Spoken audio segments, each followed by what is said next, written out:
to keep their hopes alive. This is looking very good here for Dallas. They have really turned it around. That's unreal! Carpet's like a magician just appearing out of nowhere. Oh my goodness! Taimu bringing the thunder already. But Shadowburn busts out the blade, wants to put an end to it. It's time to get fired up. Welcome back to the Blizzard Arena. This is day 14 of the Overwatch League regular season, and we have an amazing crowd. Big shout out to all the Blizzard folks in the venue. We've got the full esports team, the web and mobile team, and more. Everybody arriving on a bus bright and early because they know today is going to be amazing. Welcome back, everyone. I'm your host, Chris Puckett, and I am joined at the desk. We got the full crew. We got Crumbs, we've got Zoe at the end, and the man ready for his Tinder date. It's Reinforced in the middle. I'm actually gonna buy my own Overwatch League team. That's what I'm getting ready for. I like that. Yeah. You look very... Gonna buy out the Florida Mayhem squad, name my team Stockholm Syndrome.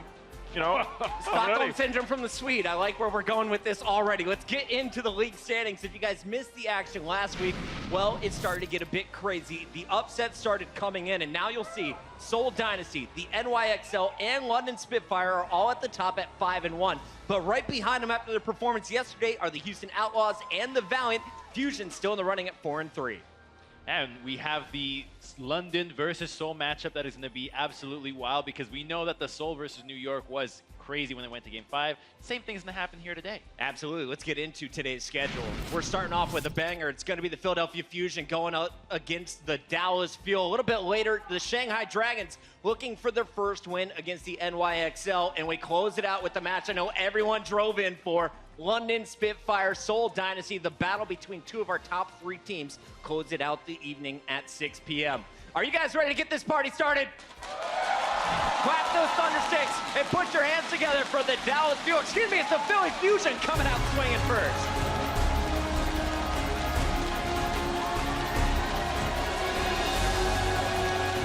No smiles from Carpe yet. Shadowburn's coming out smiling though, Johnny, and they are going to need a big performance from the DPS duo today. They're currently holding down 6th place after a strong start to the season, but yesterday they tried to slow things down and they slipped up against the Valiant. Yeah, so they have looked really inconsistent throughout the season. I mean, they narrowly beat Shanghai Dragons last week.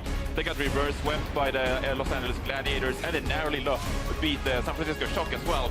So overall, you don't know who is going to turn up for the Philadelphia Fusion squad today, but they have to turn up because they're facing the mighty Dallas Fuel. Yeah, now after Coach Jan, if they prioritized Valiant against Dallas in their preparation this week, he said that they can't overlook either team. Valiant obviously very, very strong, and Dallas, they play a very particular style that they can't afford not to be prepared for. And they have back-to-back game days. However, the fact that some of the maps actually overlap, namely Dorado as well as Anubis, actually helps them in their preparation for today. The style of this team is just brawn, but not a whole lot of brain. It's highlighted by their ability to be able to take down any of the top teams, but also you do get to see them start Hotba instead of Poco all this time. My Philly Diva skin was for Poco. Crumbs is a super Poco fan, so am I. Hotba, though, trying to fill in that diva role. Today, though, we have to introduce the opponents for the Fusion. And on the other side of the stage, playing diva is going to be Mickey and the Dallas Fuel. The Fuel are one of the most beloved teams in the Overwatch League, but so far in the inaugural season, they've struggled to find their footing. This squad is currently 1-5 coming into today's match, but they did get their first big win over the Shock last Friday before losing the heartbreaking Game 5 to Boston. Yes, Seth. They won their first game in week number 3 against the San Francisco Shock. That finally puts them on the board. One of the key factors in that match was Effect. He hard carried them on McCree, Widowmaker, as well as Tracer. He's currently on the 2nd place in the league, right behind Fleta, when it comes to players with 100 and plus killing blows on Widowmaker. And only 4 players in this league are actually currently even in this whole, grid. Yeah, but Effect keeps popping off, but they look sort of one-dimensional. They keep playing the Orisa Roto composition with the Junkrat, of course, looking for picks. But it's not really working out for them thus far. And so now Taimu is back in the lineup, and you have to ask, at some point, something's got to give. You got to change things up. So we don't know what we're going to see from Dallas Fuel today. But what we are seeing is the entire original NVS lineup here. You've got Harry back in the mix, Taimu on your screen there. He's looking fired up, ready to gel with the team, which was what we figured was a bit of an issue. But now they're loving it. They're having fun. This actually gets me really amped up for what the Fuel is going to bring today. We see Taimu back in the starting lineup. Harry Hook is no longer sick. The rest of the coaching staff seems to be under the weather. But let's talk about these two players in particular. particular and what Taimu and Harry Hook bring to the team. What impact do these guys have on the squad? Well, they can change up their composition much further because Taimu, you know, he can play the hit scan, he can play the soldier, the McCree, the Widowmaker, allows Effect to stay on the Tracer, of course. So a bit more versatility, even when it comes to Harry Hook. He can play the Lucio, the Zenyatta, even the soldier if he likes so. So a bit more versatility available for Dallas Fuel this week. But that kind of versatility, I think, also is helped by Harry Hook coming in, who also can play the DPS. You've got the Bastion. Even though we're not seeing Junkertown today, he does offer up the possibility of a third hit scan player that I think is part of the roots that Envious was running back a while ago. So it's just comfort here. It's not really the composition of Orisa Hog. It's just let's make sure that we're all having a good time. You got to have fun to actually win at these games. It's video games after all. Now, throughout all week 3, Johnny, we saw Mickey running the Roadhog. He was splitting some of the time with D.Va, but a lot of Hog was being seen. Now Taimu's back in the lineup. Who do you give the Roadhog to? Well, I think you actually can give the Roadhog to Mickey still and allow Taimu to play one of the DPS, the McCree, etc. But it looks like it's going to be more D.Va in the mix, and then you have to ask, is Coco going to stick to the Orisa, or is he going to play the Winston? The meta thus far has favored Winston D.Va, I'd say, so maybe Dallas will adapt and stop playing this Orisa comp, even though it hasn't really worked out for them. We're going to see what they run today. That's the big question for everybody at the desk. But I have one last question for each of you, and that is, what is your official prediction? Let's start down at the end. Zoe, are you going Fusion or Fuel today? I know. I think this is going to be really hard because I generally feel like this match can go either way. When I talked to the Fusion coaching staff, they were very confident, saying that they weren't really impressed with Dallas's performance. They did win, however, they won against a lower seeded team at the moment. So overall, they didn't really feel intimidated by what Dallas is bringing to the table. However, Harry Hook, Taimu being back in the lineup, that's the reason why I'm going to give Dallas Fuel the edge. You're going Dallas Fuel. Crumbs, where are you going next? I mean, I don't think you can be very confident if you get taken in 5 games against the Shanghai Dragons, but I still think that the Philadelphia Fusion have so much firepower in their lineup that between Carpe and Shadowburn, they're going to be able to deal with any Orisa Hawk composition or anything that the Dallas Fuel is just trying to rebuild. So I'm going with the Philly Fusion for this one. I like how you looked at the Shanghai match and didn't mention anything about their major upset over New York. Johnny, we've got so far Dallas Fuel. We've got Fusion down here. Where do you side? You're the tiebreaker. You know, I think there's some upset potential in this matchup, okay? Because Philadelphia Fusion, they keep diving, the Tracer Genji composition. And I mean, Dallas Fuel's strength lies in shutting those heroes down with the Roadhog, the Junkrat, we've seen it. Taimu can play the Junkrat. He doesn't have to play the Hitscan heroes. So I think there's some upset potential here, and I actually think that Dallas Fuel will win this series. It's going to be an amazing match and an amazing day, number 14 of the regular season. Are you guys ready to get this going, LA? It's time to kick this one off as we send it to Germany. It's Semler and Hex with the call. Who are here in Los Angeles. Just to be clear, we're not in Germany. Definitely not in Germany right now. But thank you, Puckett and Hex. I mean, this is going to be a fantastic match to start the day off, don't you think? There's a lot on the line for both of these teams. I think more so Philly when you look at the first stage. They're 4-3 right now. A lot of the other teams playing today are 5-1, so you have to get to that critical 5th win if you want to keep pace and try to see if you can get to the split 1 playoffs, if it were. Dallas, I like what they're doing. They're kicking it old school, man. This is the old roster. This is the old roster formerly known as Envious. These were the 6 that you're probably most familiar with. So they've been trying out a lot of things, and Taimu back in the lineup could change a lot. He's one of those guys who's played a lot of different heroes before they were meta, when they're out of meta. He's a confusing player to play against. He's always got you guessing. Hell, the desk don't even know what to expect out of this guy right now. Right. And that's one of the strengths that Dallas can rely on going into this matchup. The depth of this roster, the heroes that they can play. I mean, Taimu at will can almost pick up anything. And then you've always got Effect that back him up. So I'm looking forward to seeing how that deadly duo obviously matches up versus Carpe and Shadowburn. I mean, it has been the Shadowburn show for quite some time here. Well, you talk about deadly duo, but it is the Archon of Carpe and Shadowburn that the power is overwhelming when these two are both on point and they can combine with their dive-in play in the back line. But if you can shut one down, then the other doesn't do so well either. So it is really, how do you make sure that their lives get all that more difficult? And we're getting a bit of an overview of the map now, seeing through that first point. Once you capture that first point, you'll be pushing the payload through this arch. Usually a lot of combat here happening at that arch, that choke point. The defense wanted to take a little bit of a fight there, control that high ground. And now we're finally going to get some answers here as to what we can expect, what heroes we're going to see in this matchup. It will be Dallas Fuel starting on the defense. with Philadelphia Fusion on the offense to kick things off. Yeah, home team going to be able to play the defense. Now, Mickey was on that Roadhog. He took a little jump off the cliff there early on just to maybe confuse people. Say he's been playing a lot of Roadhog lately, and his hog has been a revelation. He's played it very well. He does the explosive fishing there with Coco, a little see if he can catch someone, pull him in with the halt and hook. And then Taimu, of course, he's known as his hit scan play, can play that. Effect is the hard carry on this team of a team of all very good players, and he can play almost anything so far on the Doomfist. And why not? Dallas is one of the few teams that has experimented this when they were envious, and Doomfist and McCree can work well together. Exactly, you get that one-shot combo potential with Effect. You can really chuck people out of position with the uppercuts as well.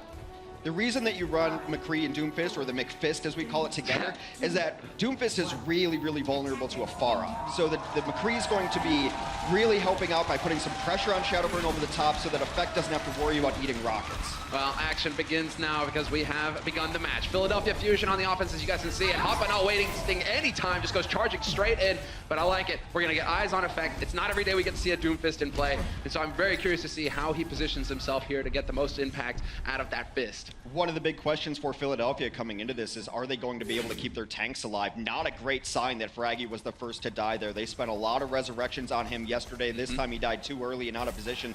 They didn't want to resurrect him. So he's working with Hotba, someone who hasn't worked with as much as he's worked with Poco. They're really trying to get their synergy together.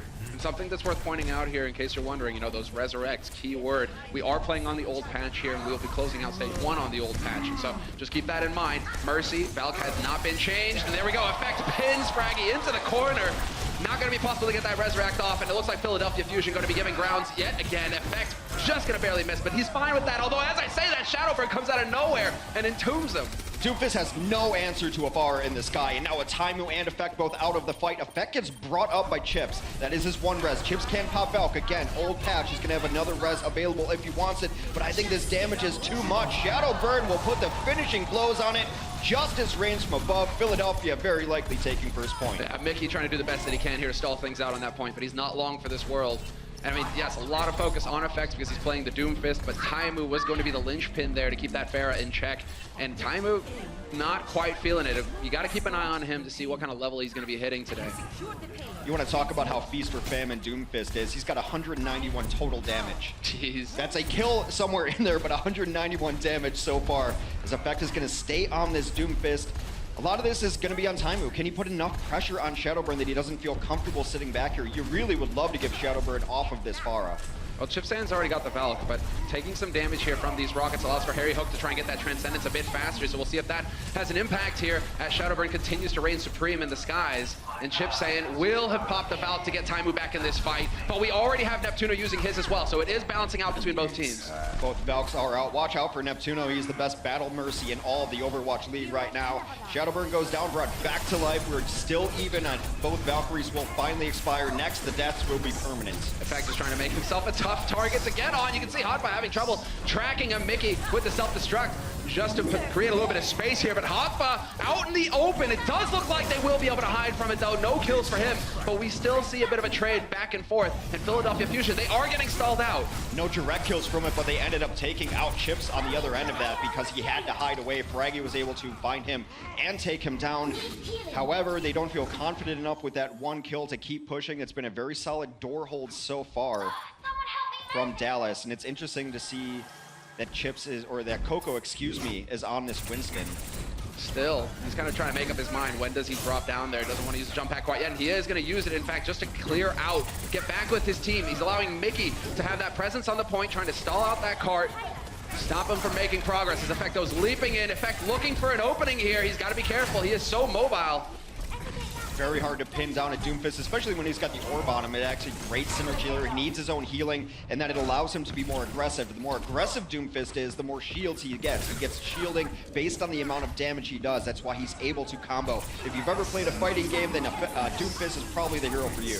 Well, this is interesting. The Transcendence there to allow Taimu to get the Deadeye off, and Taimu finds the kill on Shadowburn, but of course Neptuno's going to be there with the res, so that balances out somewhat. Carpe just being a constant thorn in Taimu's side until Taimu says, I've had enough.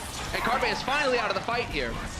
Both Valkyries out yet again as teams are trading out. The Dallas defense holds strong. This is their signature style lately, how they've been able to win out maps through kind of just a stalemate style. Their defense has been the best part of their game. It's when offense rolls around that they've been struggling a little bit here, but Effect has been staying on this Doomfist, and he's causing enough problems for the tanks on the ground that they have to play a different style. Not a lot of teams are accustomed to playing against a Doomfist, so it's going to be a matter of can Philadelphia change on the fly. And we have that change coming through. Shadowburn, he's had enough. No more Pharah in play here. He's going to swap over to that Genji, so we will have that Carpe Shadowburn combo between the two of them on the flankers. Shadowburn right now finding it a little bit difficult here to get into the fight. He's taking a lot of damage at start. Well, Fraggy will jump in, but not long for this world. However, that opened up space for Shadowburn to come up and shut down Diamond. Both supports dead. Dallas's defense is donezo. Philadelphia will be pushing this payload. Yeah, Mickey's still hanging out here, but not for long. He will get cleaned up instantly by Shadowburn, and finally they will start to make some progress here, Philadelphia, with the payload. Minute 30 left on the clock for them to get to that second point to extend things further. And Effect just getting caught out in the middle of nowhere. That last push was really good, though. Fraggy playing the part of sacrificial lamb or sacrificial scientist, if you will, goes in. He knows he's going to die, but it opens up the space for his DPS flankers. Coco going to come back in and try to sell this out. He's going to have Primal Rage, so they're going to buy at least some time. Everyone avoiding getting knocked off the bridge here.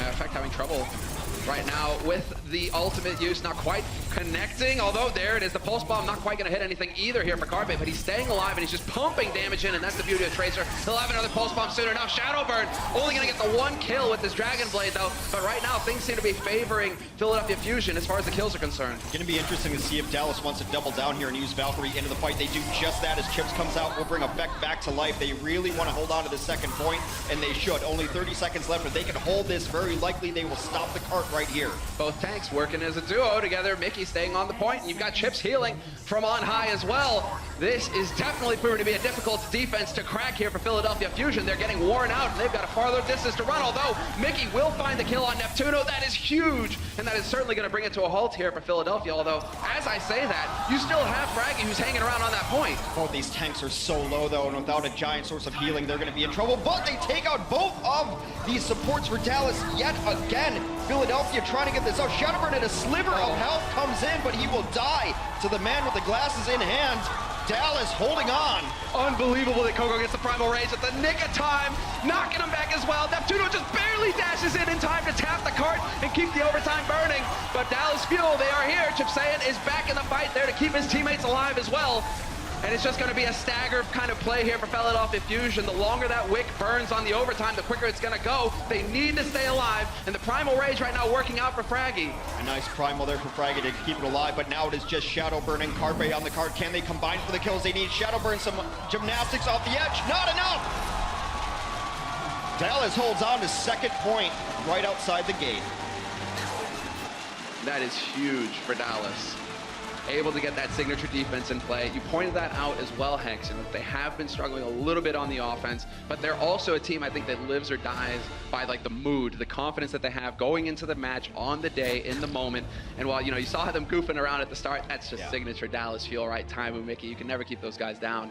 But if they get a strong start as well, that's where things are really going to start to shift against Philadelphia. Yeah, because this team is emotional. I mean, right now they're feeling very good, and that's awesome, but Effect can tilt off the face of the planet. He's as good as he is. He takes the game very seriously. You have to. Oh, yeah. But you have those counterbalances like Mickey and Taimu together. Taimu also can be a little volatile. If is he feeling it today? Is he not feeling it today?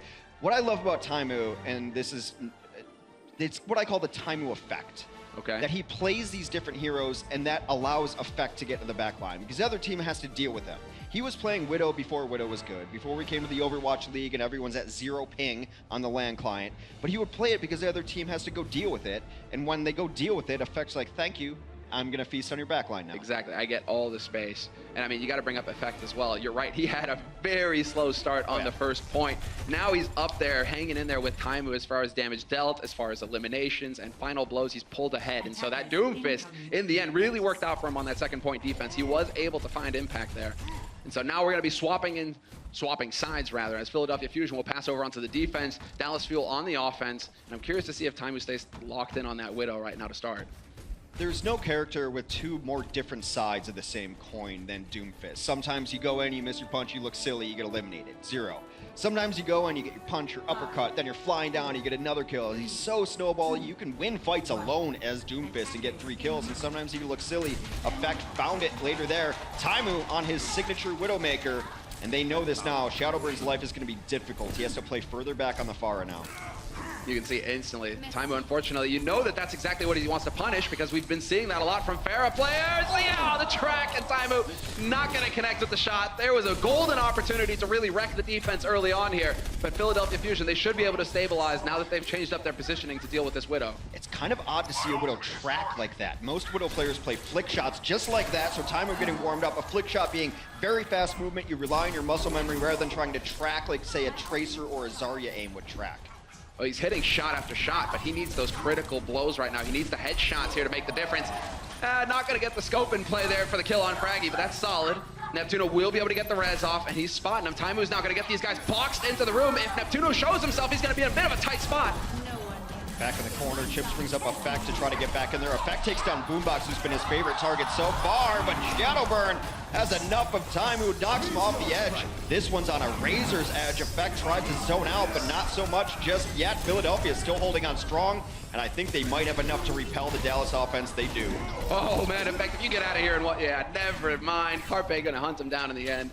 And Taimu doesn't look like he's feeling the Widow play right now. He's decided to swap over to the McCree. He's in danger of getting picked off, but he finds the kill on Carpe in the meantime. Somehow he stays alive. Dangerously low, though. And I like that he doesn't go to pick up a health pack. He could, but instead he just waits for Chips to give him the heals. That's a great kill because not only when it happened, but where it happened. Carpe is out of this fight. There's no chance of resurrection for him to bring back. They have to pull all the way back, probably wait for Carpe to get there. I imagine they're going to send Fraggy in here on a Primal Rage. Harry Hook going down to his counterpart is brutal as well. Taimu continues to punish Carpe. There we go. That flashbang, that's what it's all about here for McCree. That's how you shut down that Tracer. And Taimu's such a quick Deadeye. He's only made the switch, but he already has an ult. If he finds the space to get this off, life's going to be difficult here for Philadelphia.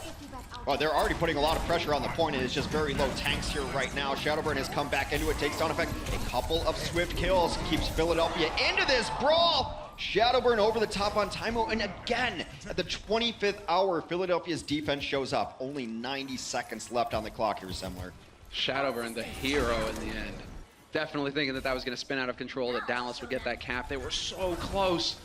But Shadowburn making the difference. His accuracy with those rockets is bonkers. It's unbelievable how good he is at hitting those long-range projectile shots. And so, in fact, he's got the orb, he's got that healing. Now we have to see if he can find an opening here. Get that fist in play. He's nearly got his ult again. I like this rotation. Come sit inside the bubble and try to find an angle for the punches. Does some drywall work there, just punches the wall. Both teams have traded out. Chips is going to pop his Valkyrie. Any second, no, Chips goes down 2% before his Valk comes up. Oh, in fact, does get the kill on Boombox. That is the Zenyatta out of the fight. Neptuno, though, he's popped Valk, and that's going to be enough sustain here for Philadelphia. And we're seeing it again here, Hex. Dallas, they look so good on the defense, but when it's time to swap over onto the offense, they seem to struggle. 45 seconds left to get the first point. Well, let me read you a chapter out of the Silver Linings playbook here. Chips died before he got Valkyrie, but now he has Valk, and Neptuno had to use his. So that is a huge advantage, and maybe not exactly what Dallas planned, but you got to work with what you're given. Well, your back is to the wall at this point. It's like you've got both support ults on Dallas Fuel. They only have Boombox with his Transcendence for Philadelphia Fusion, but you've got no room for error. 20 seconds left. You need to get on the point. And Shadowburn picking off Chip's hand before Chip can pop out. That's it. How do you win this fight now if you're Dallas? There is a real short answer, and it's only 2 letters. You do not. No, you don't win. Right there, they're still into it right now. Shadowburn got a beautiful angle over the top. Stopped that fight before it started. Now desperation time. Can they stall out enough for Chips to fly back in? They do. The Valkyrie is over the top. Shadowburn's got him in his sight. Oh. No way. Oh, the kills. Shadowburn. Unbelievable how good he is at hitting these rockets. He makes it happen. Now they're just filing in one after another for Dallas. The overtime wick is burning down, and Philadelphia Fusion will hold on the first point. First map for Philly. And Dallas left wondering what went wrong. We can be impressed by Shadowburn's accuracy and his barrages and his damage output all day, and we very well should be. What I'm impressed about is his survivability. You should not be living against a Widow or a McCree of Taimu's caliber But somehow Shadowburn finds the angles. He's one of the sneakiest Pharahs in all of Overwatch. Yeah, you could tell that barrage at the end made all of the difference. I mean, we're gonna have to see if they can keep it up here, Philly, going into map 2.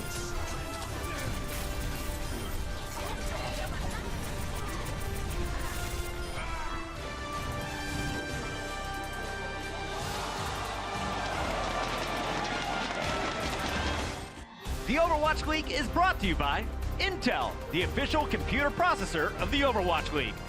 T-Mobile, America's best unlimited network. And by Omen by HP, the official PC and display of the Overwatch League.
Shadowburn, DPS, Philadelphia Fusion.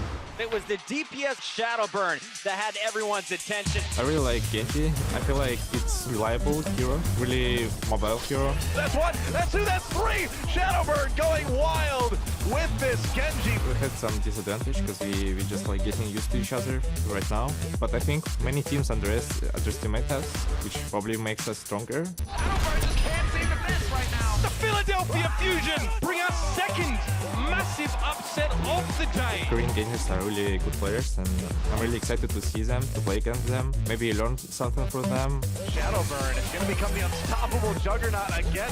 I finally reached Overwatch League, it's finally started. Now you want to win Overwatch League, and you want to become best player. Philadelphia Fusion stand tall, they've got it. So cool and composed, this guy, and yet you don't really realize the fury of the beast that lies within, because this man, when he's on the server, he rules supreme. The quietest guy in the room is very often the strongest and most powerful one right there. Shadowburn, no exception. He's been crushing it on DPS heroes since he started playing Overwatch. I mean, his Genji is the stuff of lore. He also used to play a very similar hero in another game that was very similar to Pharah, so it's nice to see him bust out that Pharah again. Guy has some of the best frag videos ever created. He had some unbelievable accuracy as well on that first map. Clearly dialed in, and it seemed like that was one of the major thorns in Dallas' side on that Eichenwald map. They weren't quite able to deal with him. He's the stealth bomber. You just never saw him coming. He's over top, but you had no idea how he got there. Probably ended up winning that fight, or at least closing it out by getting that barrage onto Chips, who really needed to get that Valkyrie off, was unable to do so. But his angles that he takes, the way he plays, and then the moment that he feels that they're out of position, where he flips that switch for aggression. He hits the concussion on a tower and he's in. And then he's gone as soon as he came in. His beautiful play from him. The rest of his team played very well on the ground as well. We'll see what Dallas has here on Temple of Anubis. This is a map that if you watch day one of Overwatch League, they took Seoul to the brink. And everyone's like, okay, Dallas and Seoul, this is what we were expecting. Dallas has been not the team like that since. You're kind of wondering what happened to them at that point, right? You know, it really started off strong where they were going toe-to-toe with Seoul. You're thinking, right, this is the Dallas. And then it feels like Dallas, they weren't quite able to get everything to fit together. And so they've turned to the OG roster here for themselves, you know, back to the combo that they know and that they were so successful on in the past. And yet now versus Philadelphia, I mean, you heard Shadowburn say it himself. It was like, we think that people are underestimating us. We're still figuring out how to play together as a unit. You think that could work against Philly, but so far throughout the league, it seems to have been an advantage. Yeah, I would say that most people are underestimating them, the way they fought everybody very close. The reason why I think people still underestimate them is the games that they've won haven't been blowouts. They're beating a lot of teams 3-2, and they're like, wow, they really gutsed it out and scrappy. The bullies of Broad Street, Philadelphia would be proud. However, in the ones that they are unsuccessful on, a la yesterday, you wonder what happened to this team. You get 4-0'd, they've been 4-0'd a couple times, so they're still in the mix. They're still an enigma to me, because I think at any given day they can beat anyone, and then you had just such a strange game yesterday. But I think, yeah, people probably still are underestimating them. I think Philadelphia is still looking for their final form here. This is a team that has still not practiced all that much together. This is probably their 4th week of really being a team. Do you know what works well against allowing somebody to find that final form? A trap mine combo. That's a pretty sick one. You know, you're not going to be informed for very long if you get caught there, and that's exactly what Effect is looking for. Time already, and there it is. Shadowburn walks right into the trap. And Effect will collect this first kill of the game. Taimu is just hitting shot after shot as well. Look how quickly he's managed to generate this ult charge. 60%. He's very close now to being able to see through walls. I'm surprised that worked, because you expect that in like a ladder game, and it usually works. Carpe dies again to Effect. Effect has been the one to pick up the Junkrat here. Taimu's not actually a huge fan of playing Junkrat. He would much rather play these hit scan heroes, so maybe just keeping everyone happy is going to be the key to success for Dallas. And Effect showing that he is capable of flexing. Again, well, Dallas putting on display the fact that they are a very deep roster with very talented players who can switch it up at a moment's notice. And Philadelphia now are the ones who are having to figure out how to deal with this. They've gone for dives, straight up. Shadowburn on the Genji, Carpe on the Tracer. Well, so far it hasn't really worked out for Shadow, and Shadow once again getting tagged. Well, the dive is not going to ever really be able to deal with Taimu back here unless they send a Genji around the left side here. So they're focusing on the front line, but hard to do when you lose your tank like that. There's the shot, Taimu, he's getting flashbacks from Eichenwald, can't quite get the follow-up! Neptuno survives just barely with a shred of HP, and Taimu frustrated once again. The Valkyrie reigns supreme, and it's looking like this will be a fight here for Philly. The offensive advantage, oddly enough, is that you take more damage on the offense, and that allows your healers to get to their ultimate abilities faster. Chips only at 86% because the one dive came in, did the burst damage, able to take Chips out. Neptuno sitting back there with his team who's taking chip damage here and there, able to get to that Valkyrie much quicker. Very quick, no hesitation as well. You like that preemptive Valk. It just gets so much damage in with the chain healing, the chain damage boost, and obviously the reses. We are playing on the old patch, just to remind you. This is not like what is going on in matchmaking right now. And so Philadelphia taking a little bit of a poke, seeing if they can get anything out of Dallas. Dallas, though, showing their resolve. Philadelphia would love to do a bit of an econ rush here. They would love to force out a Transcend and a Valkyrie and not use anything of their own. But if the window opens like that, they might just commit to this, get a couple very early kills. And now Mickey down. No tanks on the point and a Blade about ready. This is a recipe for disaster. Here comes a Blade. This is so big. Taimu not going to get the flashbang. That was going to be the big chance to shut down Shadowburn. Right now, that threat of the Blade threw everything in disarray for Dallas. So they wait for both of the support ults on the other side to dissipate. They end up popping their own Transcend to try to get in here, but that's a perfect push no matter how it works out, because they got both the support ults of the other side. Now Neptuno's gonna have an enormous advantage. They're just gonna sit here and poke, get healed up. Valkyrie's coming out any second now from Neptuno. Here it is. And he doesn't waste any time at all. They want to make this happen now. Shadowburn with the mobility, looking to hunt down Mickey, who barely makes it around the corner. That's not where he wants to be. No chance of a res either coming in from Chips, and so things are looking pretty grim here for Dallas. It could spin out of control. Effect not able to get anything out of the Riptire either, and they are making progress. 4-5 alive, and Dallas not even able to get out here to tap the point. A blindingly fast offense here for Philadelphia Fusion. A fantastic first half with nearly 5 minutes left in the time bank.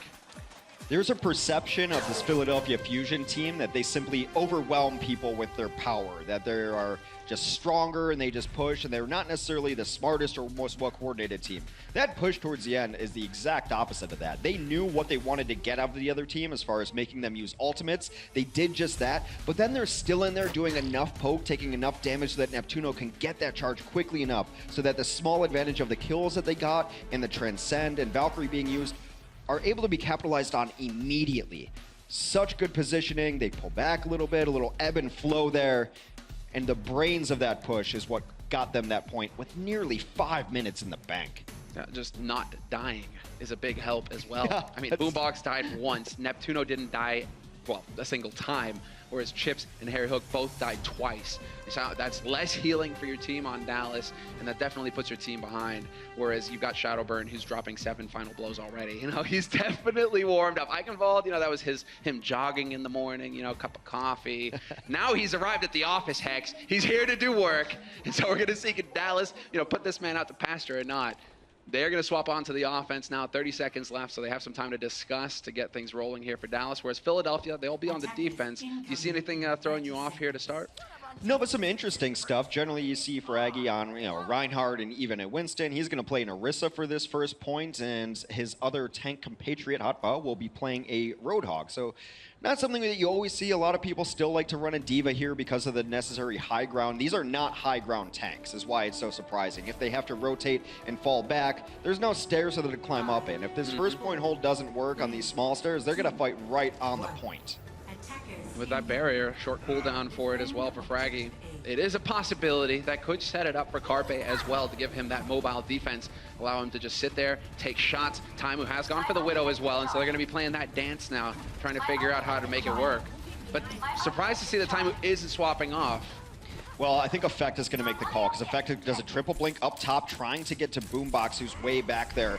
And that is where the pressure is going to come from. Effect is so far in the backlines right now, but Carpe does find one kill early on. Taimu answers quickly. There is the trade, but Harry Hook is out, so that's some healing that is down here for Dallas. This push might struggle because of it. If they take too much damage here, it could get out of hand. Hotba remaining on the high ground, although not for long. As I say it, Mickey charges through, knocks him off, and Harry Hook is back in the fight with Effect as well, just like that. This could be the turning point here for Dallas, and a very quick first point cap for them. There's really no reset when it comes to this. There's no...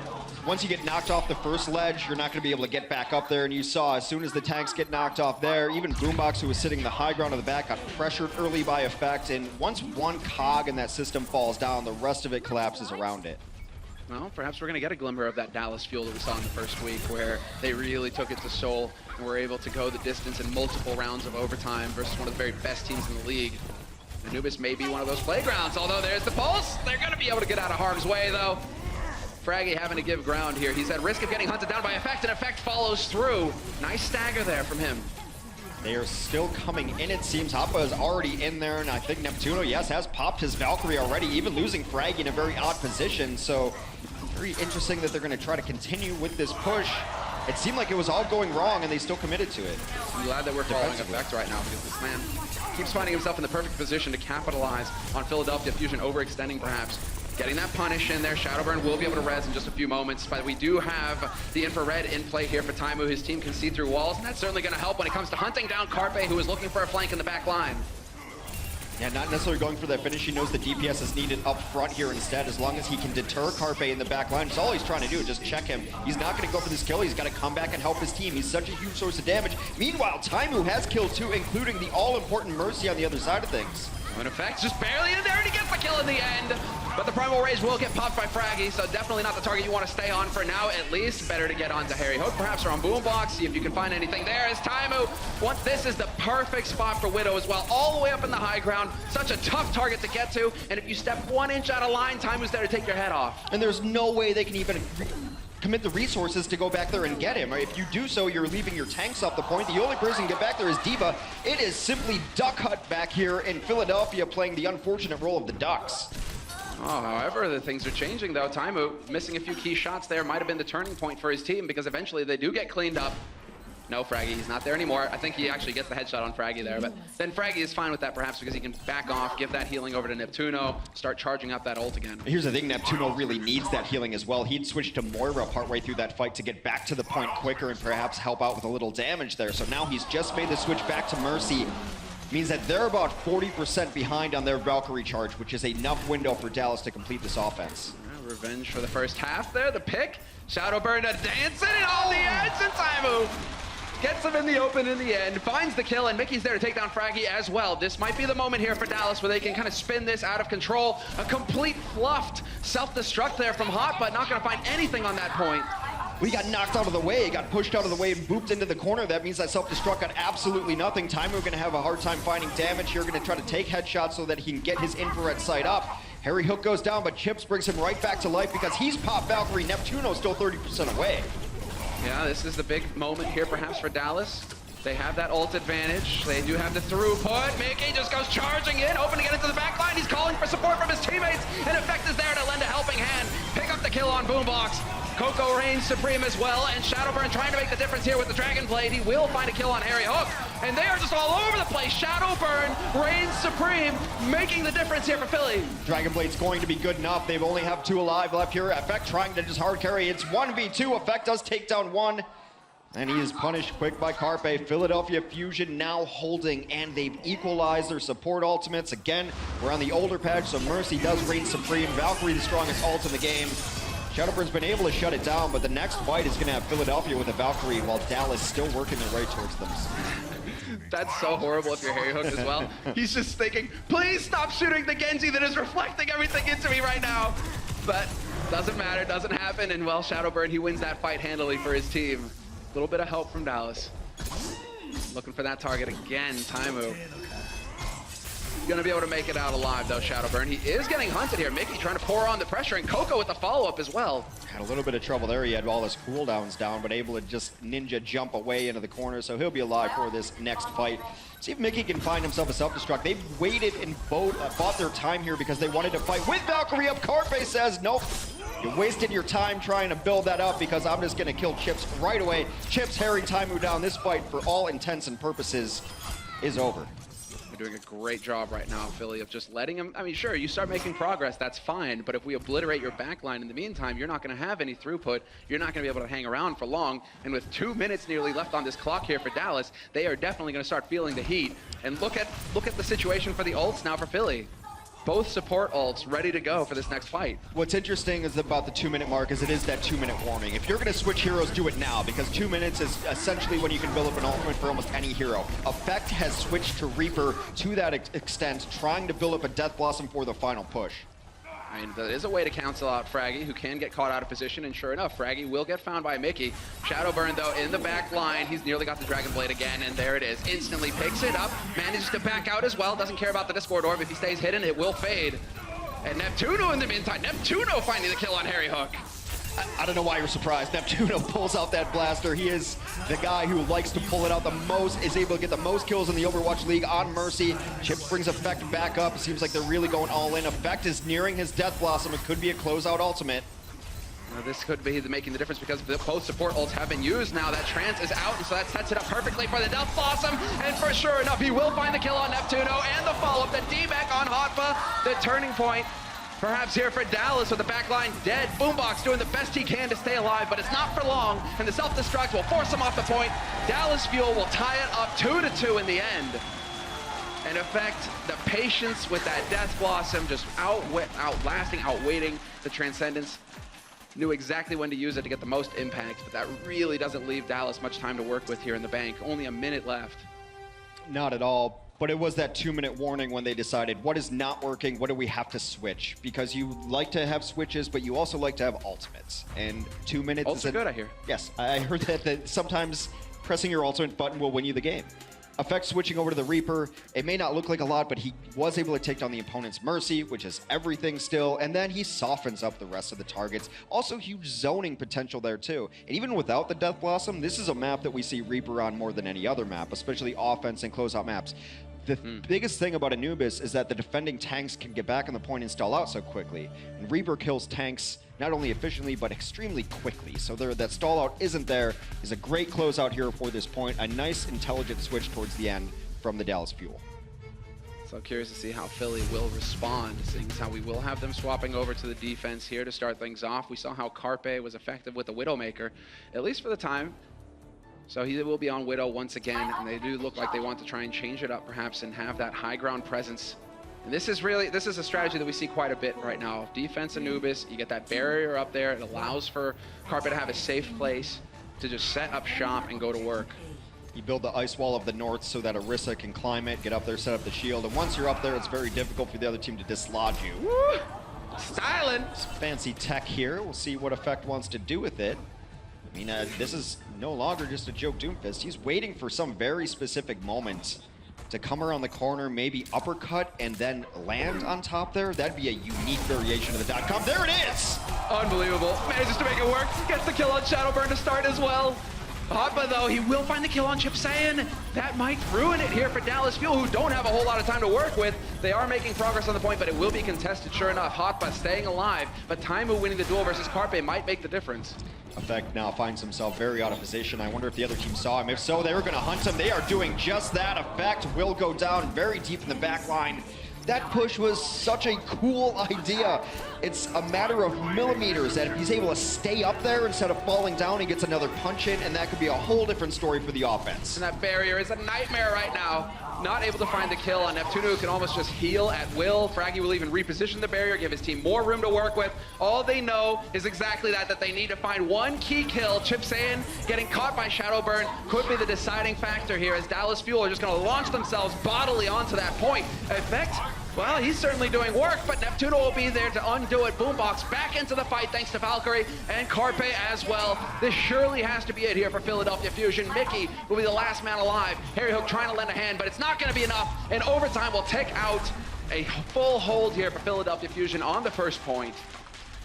And when you switch sides now, Hex, you got nearly 5 minutes if you're Philadelphia Fusion. It's looking very good for him. Dallas excels at defense, but that's a really hard ask to do 5 minutes. What I really like about this Dallas team so far is they're trying new stuff. And I love new stuff in Overwatch, and maybe in the next meta it'll even be more appropriate when we hit to stage 2, but it seems like maybe they're resigning themselves to, we need to find stuff that works, find our own signature style. The Effect Doomfist has been really cool to watch. That opening salvo to jump up and then land up there. Effects and Doomfist can be good dive heroes. He knows how the mechanics work. If he doesn't get nudged off just that little bit, is able to find a punch through up there and do all the damage he needs, it goes completely different. I think they're just trying to refine new strategies, and right now I'm really liking it. It's always fun to see different styles of play, and yes, Dallas Fuel, this has been a strength of theirs in the past. Unpredictability, making it difficult to read and prepare for them, and that is key when you're talking about competition. Any little thing that you can keep from your opponent could be the difference maker when it comes to match day. So Effect, I mean, well, you know, just might as well commit to it. Effect staying on the Doomfist here, it looks like.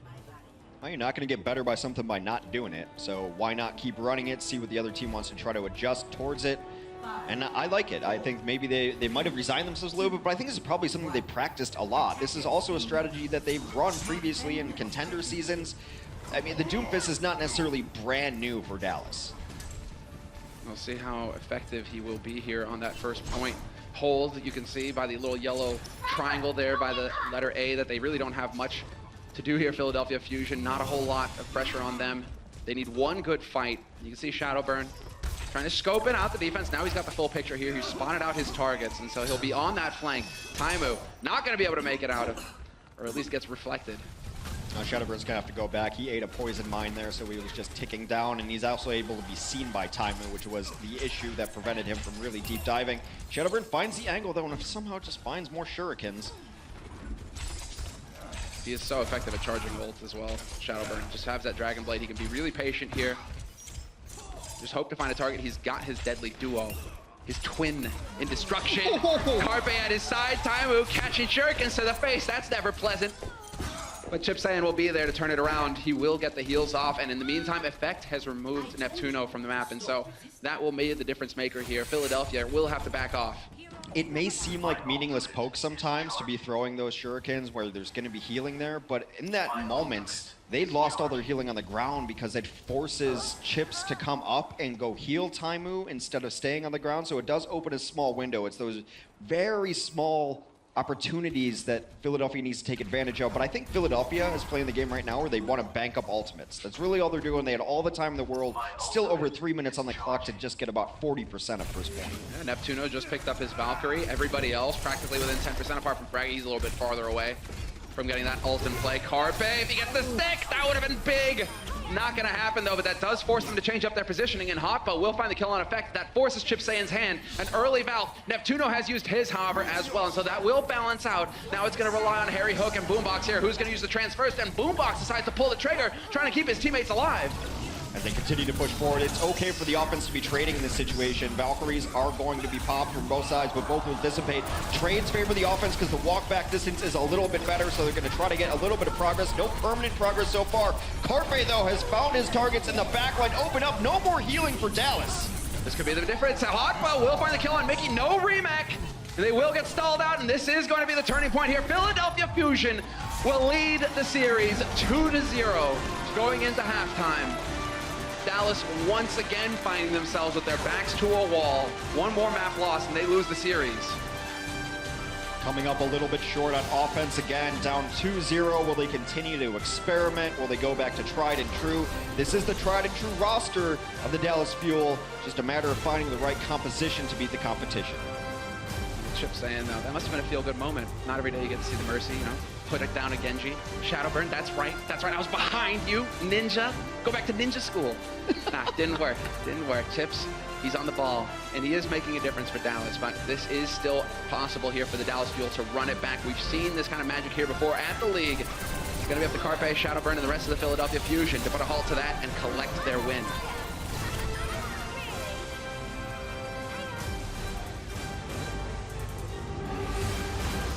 The Overwatch League is brought to you by Omen by HP, the official PC display of the Overwatch League. Intel, the official computer processor of the Overwatch League. And by T-Mobile, America's best unlimited network.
It's halftime, and so far in our first half, it is all the Philadelphia Fusion over top of the Dallas Fuel. They currently lead 2-0 after our first two maps. Welcome back, everybody. It's Puckett, Crumbs, and Reinforce, and we're here to break down the action from that first half.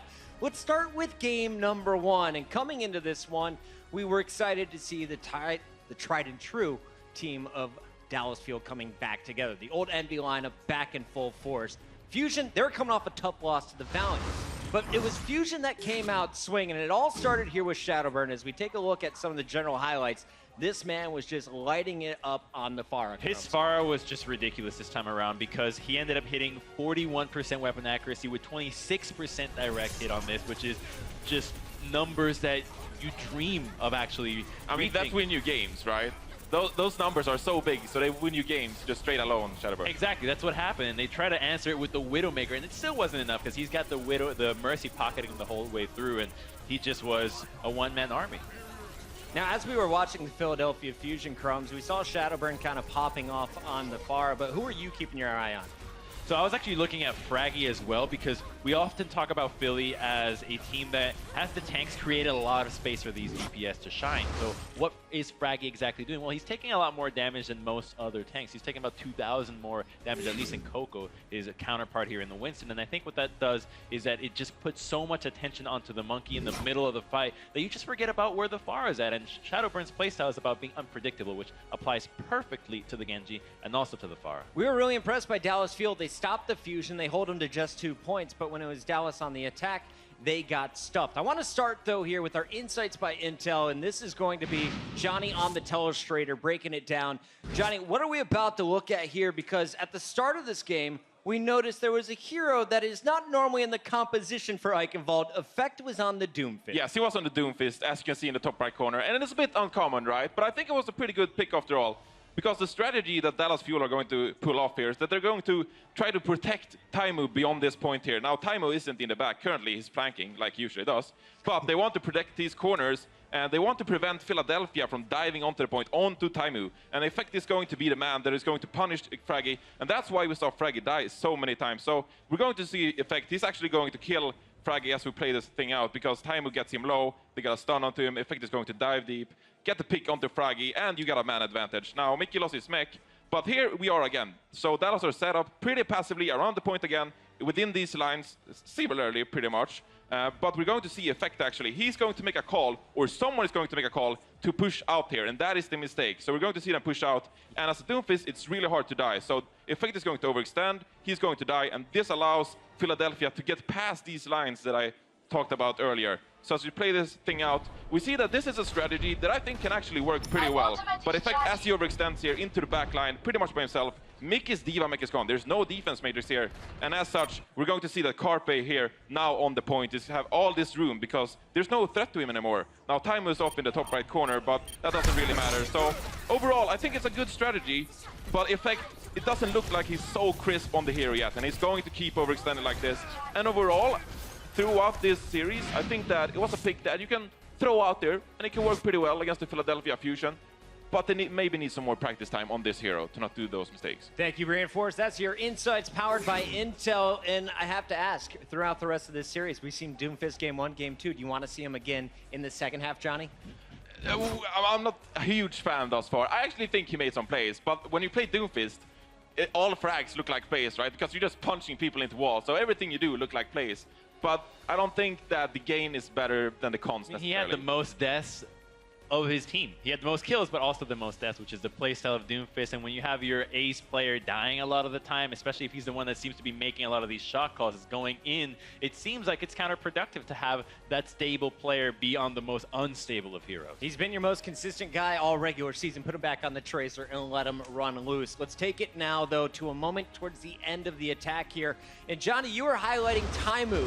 His shots on the Widow, normally he doesn't flick as often as he was here. Seemed a little bit shaky, and then you just saw the frustration. This is a guy that runs on emotion. What were you seeing from Taimu in particular in game number 1? I mean, he's a bit of a streaky player, so he needs to get going. And last week he tweeted out he was a bit nervous to play on stage, wasn't really feeling himself. So I think we saw in the Eichenwald game that he wasn't really feeling on point on the Widowmaker. Now, going into map 2 on Temple of Anubis, I think he warmed up and he looked a lot better.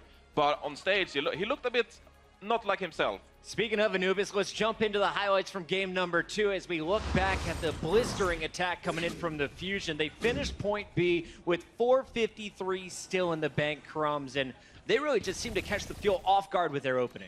This was just awesome because Semler was highlighting it as soon as it happened, which worked wonderfully. You're thinking, okay, they get a couple of picks right away.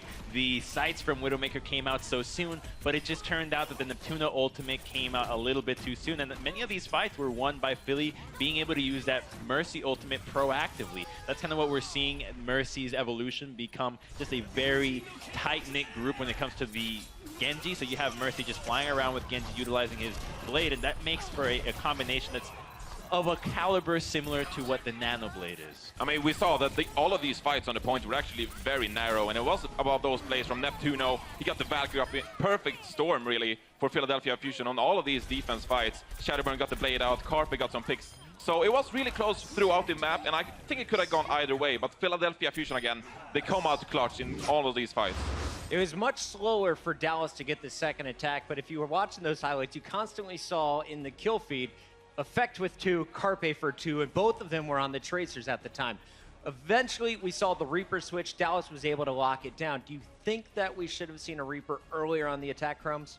I think the Reaper for the second point is always a great idea here for Anubis, just because the corridors that are available mean that he's always hitting headshots or always hitting the max range damage on his shotguns. And on top of that, you're always going to have bodies throwing left and right. So I think that the Reaper is always a good adaptation here. And I'm surprised teams have not adjusted themselves to utilizing this pick a bit sooner. All right, well, we saw both teams score both points on their initial attack. Now we're in the time bank rounds, and this is where Dallas is up against the clock. But they pulled out something so unique. We haven't seen this yet, and we were able to catch it on camera live. Shout out to the production team. We're going to show it to you one more time, though, and Crumbs is going to break it down for us. How to use Doomfist to attack on Temple of Anubis. Yeah, this is a sick tech by Effect. So he's initially going to use his fist to just slide up the wall so effortlessly, sits on top of Anubis himself, and then the dive happens, which looks great from the start, but look at what happens. He ends up falling down, and this means that he can't follow up with the rest of his squad. What looked like a great attack for the time that Dallas had in the bank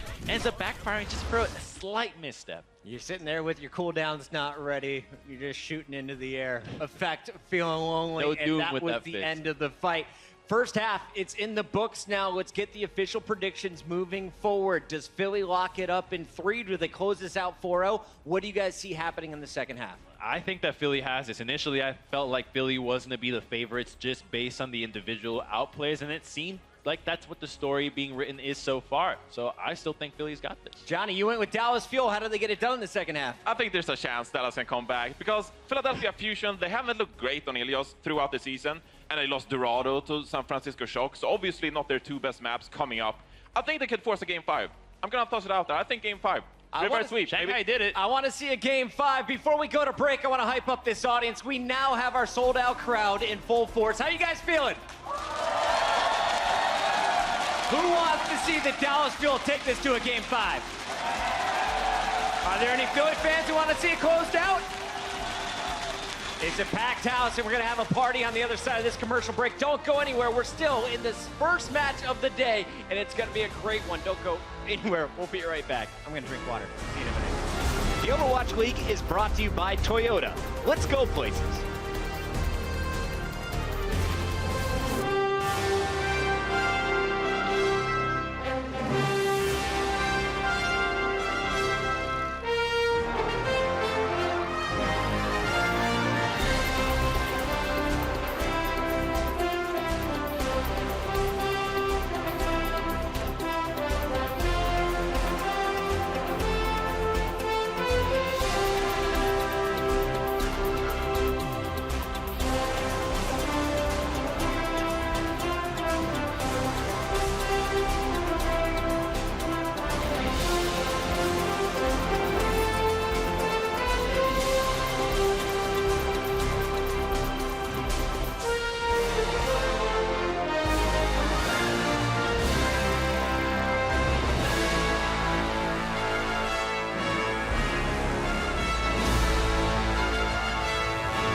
Philadelphia keep their hopes alive.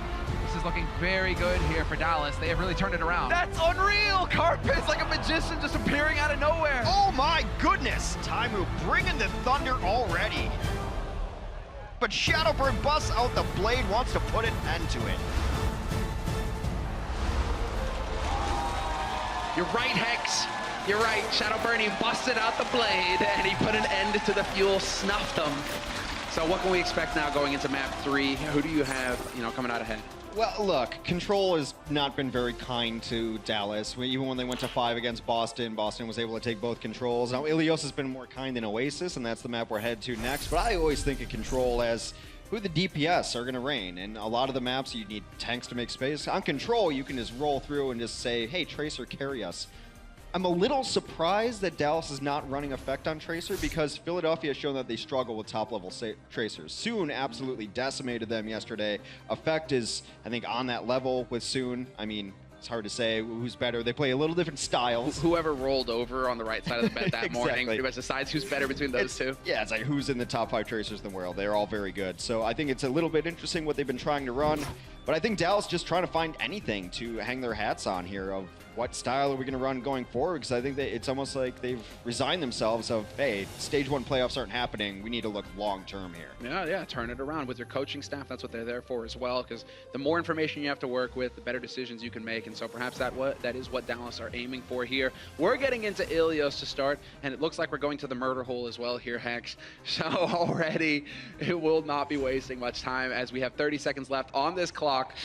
Very curious to see what they're going to be running because there's a whole host of different strategies that we can see on this map in particular. If this map is not at least somewhat referred to as Murder Hole now in competitive ladder, I certainly hope so. I would be very disappointed. One of the best similarisms so far. Murder Hole it is, so it's gonna be interesting because boops and environmental kills, what we call them boops, is a little more fun than saying the guy got knocked off a cliff to his death. Going to be a big factor here because Chips, I think, is going to be running the Lucio. Very odd, as Harry's generally their Lucio player. Nope, Chips switches. He wanted to speed boost his team out of the gate and then switch over, so no Lucio. On the other side of things, there is an environmental catastrophe waiting to happen. That's Shadowburn and Taimu. He's the wrong side of his rocket. Yeah, we got to see what Shadowburn was capable of on the first map, Eigenwald, where he pretty much just owned the skies. Don't worry, the Spitfire are playing layer, but Shadowburn right now, he's warming it up for him, just letting you know that the man, he certainly knows how to hit rockets. Not a good sign that Effect lost his 1v1 versus Boombox. I mean, Boombox, one of the deadliest Zenyatas in all of Overwatch League, but Effect, you expect him to win that fight. He got headshot in the back line, and that is going to be first control easily going the way of Philadelphia Fusion. You can see, you can already tell. I'm glad that we have this view here from Shadowburn because he does kind of give you the bird's eye. You get a bit of a sense of where Dallas are trying to work their way in, and right now it's just like everywhere. Dallas are just split up all over the place, just trying to find one point of weakness here to take the fight to Philadelphia. And already, there we go. Coco is going to commit himself to the site. He's already down to half HP, but more importantly, he's going to be trying to create space here for Effect to go to work. Effect does come in. 1v1 is won by Effect there, so the score is tied up 1-1. And this is what I was talking about. Philadelphia, not always the greatest at dealing with a top-tier Tracer on the ground, largely because a lot of times Shadowburn is in the sky or he's in the back line. So the ground war becomes that much more difficult. And then Philadelphia Fusion are going to have to find an answer to Effect. It looks like he's trying to put on his carry pants. Are you saying that Carpe is too skinny to carry the weight of Philadelphia Fusion, the ground fight? I mean, he is a skinny guy, Hex, but I mean, to be fair, but, looks can be deceiving. Carpe might have the broad shoulders necessary. I don't know. We'll see if he develops, over time here. He's wiry. He is wiry. Well, that's a good way. Yeah, wiry. That wiry kind of strain. Fair enough. Cables of Steel. Those are his ones. Pasha would be proud. But going into it now, it is going to be this contested point, and who has control of the point? Dallas Fuel. So they'll keep generating that percentage. They are getting a little low there. Mickey Demect. That's not going to help things, but Coco will be there. They're just trading divas back and forth. And so long as Taimu can keep his space, exactly, out in the open, looking for a shot, he will get one on Fraggy, but he needs to find some softer targets here. And there it is, the kill on Boombox. That's what he was looking for.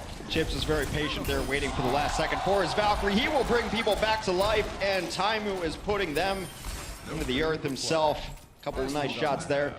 good for Chips to be able to live in Papa's Valkyrie because that Living is usually good. well, that was an issue for them, period, on the first 2 maps. Chips died way too often, especially with Valkyrie up, and he tries to ride that Razor's Edge. When Dallas had their kind of resurgence, they looked closer, and they were beating San Francisco and playing Boston close. It was because Chips was getting more value out of his Valkyrie than the other Mercy. He's trying to do that again, but it's very close to be getting value and being greedy and getting punished for it. Oh, I am glad to see Taimu on the McCree. That was a very close call there for Carpe. It takes a bullet to the face as he comes around the corner. That's never pleasant. But Taimu on McCree has really seemed to be, this feels like he's playing to his strengths. The Widow wasn't quite jiving with him, but on McCree, it doesn't seem like he can miss right now. Carpe will gang up with the rest of his team and assassinate Coco. But so long as Taimu is still alive back here, there is a chance. Once again, Boombox out of the fight, although he will get rezzed immediately by Neptuno. That's the only res, though. Now he puts him right back down again, gets style points for killing the same man twice. Shadowburn comes over the top again. The stealth bomber finds Chips. Harry also down in this fight. Fraggy jumped into the murder hole himself. Taimu very low. Finish off. This one is very close, still on the point. So long as Shadowburn is still here, exactly, he's going to get to rain rockets in with impunity, and they should be able to flip the point back their way here, Philadelphia. They stop him at 99, and only 30% here for Philadelphia, so they've got quite a long time here to work with. It seems fairly even now as far as ults are concerned, though, between both of these teams. Yeah, all support ultimates are always the one you want to start at, looking at first, and they're very even. Those, of course, can be knocked down a little bit by some of these DPS players, but, you know, you say there's a long ways away at 30, but that's essentially 2 fights for how long they drag out here on Well. Oh, Carpe's going to be kicking himself! The chance there, the chance to get an advantage for his team, but he wasn't able to clinch it. And somehow they managed to flip the point. Dallas, now it's going to be Philadelphia Fusion with their backs to the water, trying to stay in this. Carpe will stay alive. 30% on his pulse bomb. We'll see if he can generate a new one here. Well, that's why they'd be kicking themselves to get off the point like that and give it up for free. It's a very difficult point to retake. On the short run up to it, it's a large point that's hard to get everyone off of it. There's a lot of hidey holes for everyone to stall out on the point. Shadowburn is going to try to stay alive because he needs to hit an enormous rocket. He does on Harry. He's got a barrage in his pocket as well. Exactly. He's just waiting for the support from his mates. Exactly. Neptuno can now get him healed up again. And that barrage could be the difference maker here. If he's out in the open, if certainly those Dallas Fuel players are out in the open, it could end very swiftly for him indeed. But Shadowburn not rushing it. Characteristic of him, waiting for the perfect moment to pull the trigger. Manages to collect the kill on Harry Hook, and he's still alive. Somehow they don't capitalize Dallas Fuel.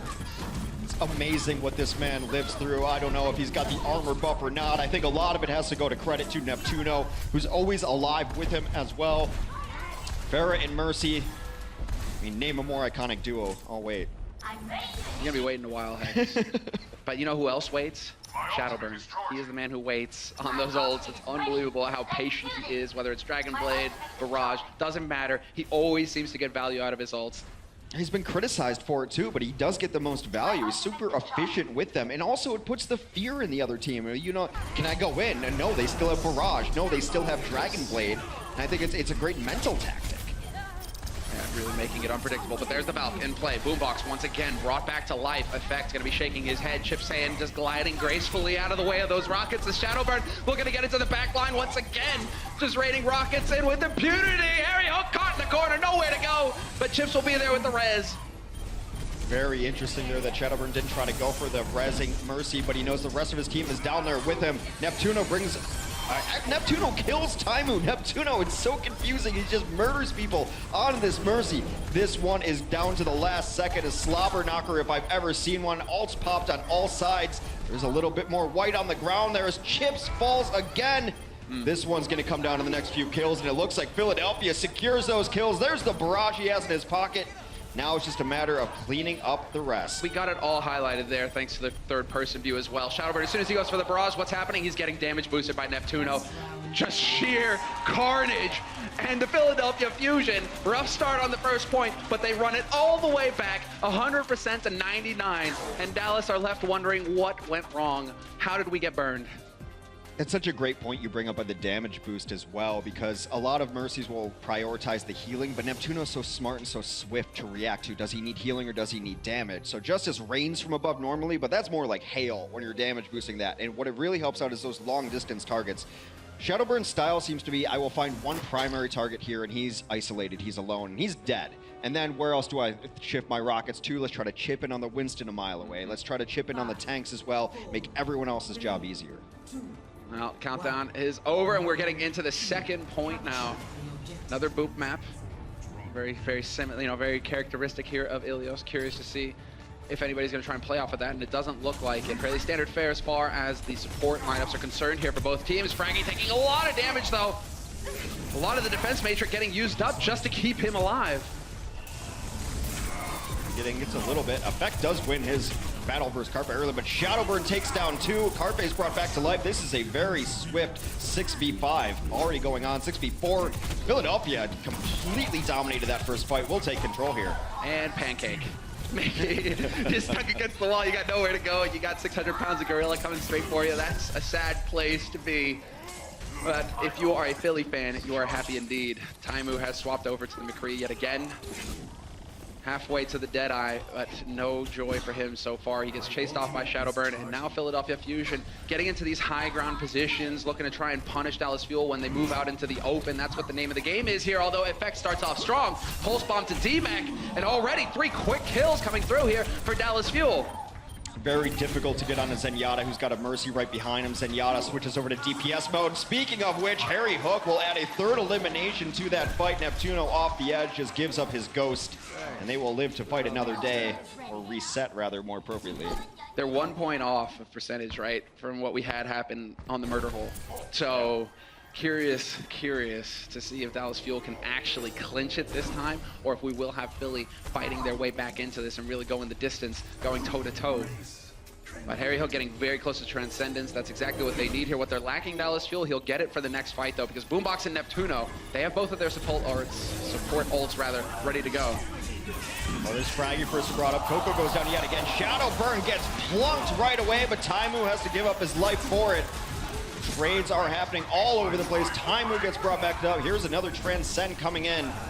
Team's relatively even right now, still fighting over the point. Harry Hook is just desperate to get away, but Shadowburn not gonna let him.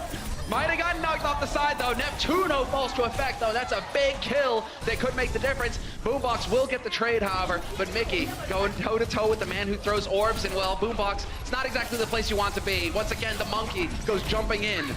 Still going after this point, but meanwhile, this is great for the Dallas Fuel. They've been in control of this point the entire time, but however, it does seem like the balance has eventually switched over. They stuck to that fight a long time to Philadelphia. Pays dividends. Those can be dangerous when you keep fighting like that without being in control of the point, because you think at some point you're going to flip it back, but if you don't, you've just given up so much advantage to the team already in control. Yeah, okay, Neptuno actually finds his way back. I thought for a second there that he would drift down to his demise. Shadowbird with the pick on Harry Hook, though. This is just so back and forth. As Chip Saiyan will be there to get the res off on his Zenyatta, and they will continue to climb to extend their lead. Dallas Fuel, they've just taken back the 70% mark. Ooh. Boombox goes down early. That's going to stall out the next push, so Dallas is hoping for one last fight here. They're going to have to live through Carpe and Shadowburn's ultimates. And those DPS ultimates can be absolutely killer. Great positioning in that last search from Dallas. They completely zoned out where Philadelphia wanted to fight, and then Taimu takes advantage of the space as tanks given in the back line. Effect is loving this kind of positioning as well. If you're going to come through those hallways, that is exactly where I want you to be. That is where I'm going to look to get my pulse bomb into the fight. D-Mac possible here. Hoppa taking a lot of damage to start, and that opens it up. Fraggy will get dropped in the meantime by Mickey. The Shadowburn, he's looking for kills, but he gets caught on the wall. Unfortunately for him, not able to get more out of that Dragon Blade. And, well, not much you can do when you're dead. Taimu there to flashbang him into oblivion. Flashbang, one of those abilities, does feel bad when you get hit by it, but one of the best abilities is shut down flankers, able to do just that right now. 99%. If Dallas can secure this point, they're going to be in a great position. However, both supports still alive from Philadelphia, whereas Chips, man, it's hard to see that he's dead at 98% yet again, but maybe they can stall it out. In fact, they should just get off it. It might be time to reset for Dallas. It's totally fine. They have 2 fights in their pocket, both support ultimates. On paper, it's a fight they should win next. Yeah, you're watching Chip Saiyan, wondering if he can pop that valve to get, we saw it on Eichenwald, right? Popping the valve to get back into the fight faster. Decides to play patient. They know they've got the lead here, Dallas. They have every advantage. So no reason to throw it away by chucking ults in there and getting nothing out of it. So now into the choke point we go as Boombox is just hailing volleys. Volleys with the orbs in, goes for the Transcendence very early on here. Science used that early, and that may make him a bit vulnerable here to the back line. Effect could be looking to get on top of him fairly quickly. I'm pretty sure he used the Transcend so that they could safely resurrect Fraggy, who had died down there earlier. It means that the Mercy's going to be in the healing light of Transcendence. Very hard to take down during that situation unless you have giant burst damage. Got zoned out there, so they will end up bringing back Fraggy, but they did lose their own Mercy. However, Chips down again. I think that might have been during Valkyrie as well. And Harry Hook picked off as well. Coco will get the trade onto Shadowburn, but that's fine because the backline is dead. Neptuno now going for the Doomfist. We're seeing a lot of Doomfist today. Not for long, though, in this case. As Taimu is there to take advantage of it. And this is right on the edge, contesting on the point. Carpe doing the best he can to play those angles and stay alive. Needs to be able to get back in here. He needs to stay alive so he can blink onto the point and just tap it if it starts ticking into overtime. And sure enough, that's what he's going to do. Boombox gets Chips as well. Neptuno and Chips have both switched, thinking to get back to the point on the support main. Shadowburn trying to close this out. He's got the blade ready. A slice through the mech will do not much. Finds Effect and Harry, though. Oh, that's so huge. And it might actually happen. Philadelphia. Both times they allowed Dallas to get to the very bitter end, the finish line, and they trip him. They stop him cold, and it's a 3-0 victory in the series for the Philadelphia Fusion. A 2-0 solid hold on Ilios. When the analysts were doubting him, Philly decided to step up. I like the really aggressive play there on the penultimate fight where they went down the hallway. They ended up transcending into it as well. When they lost fights on that point, it was because Dallas was able to bully them out position-wise. They took the fight to them instead.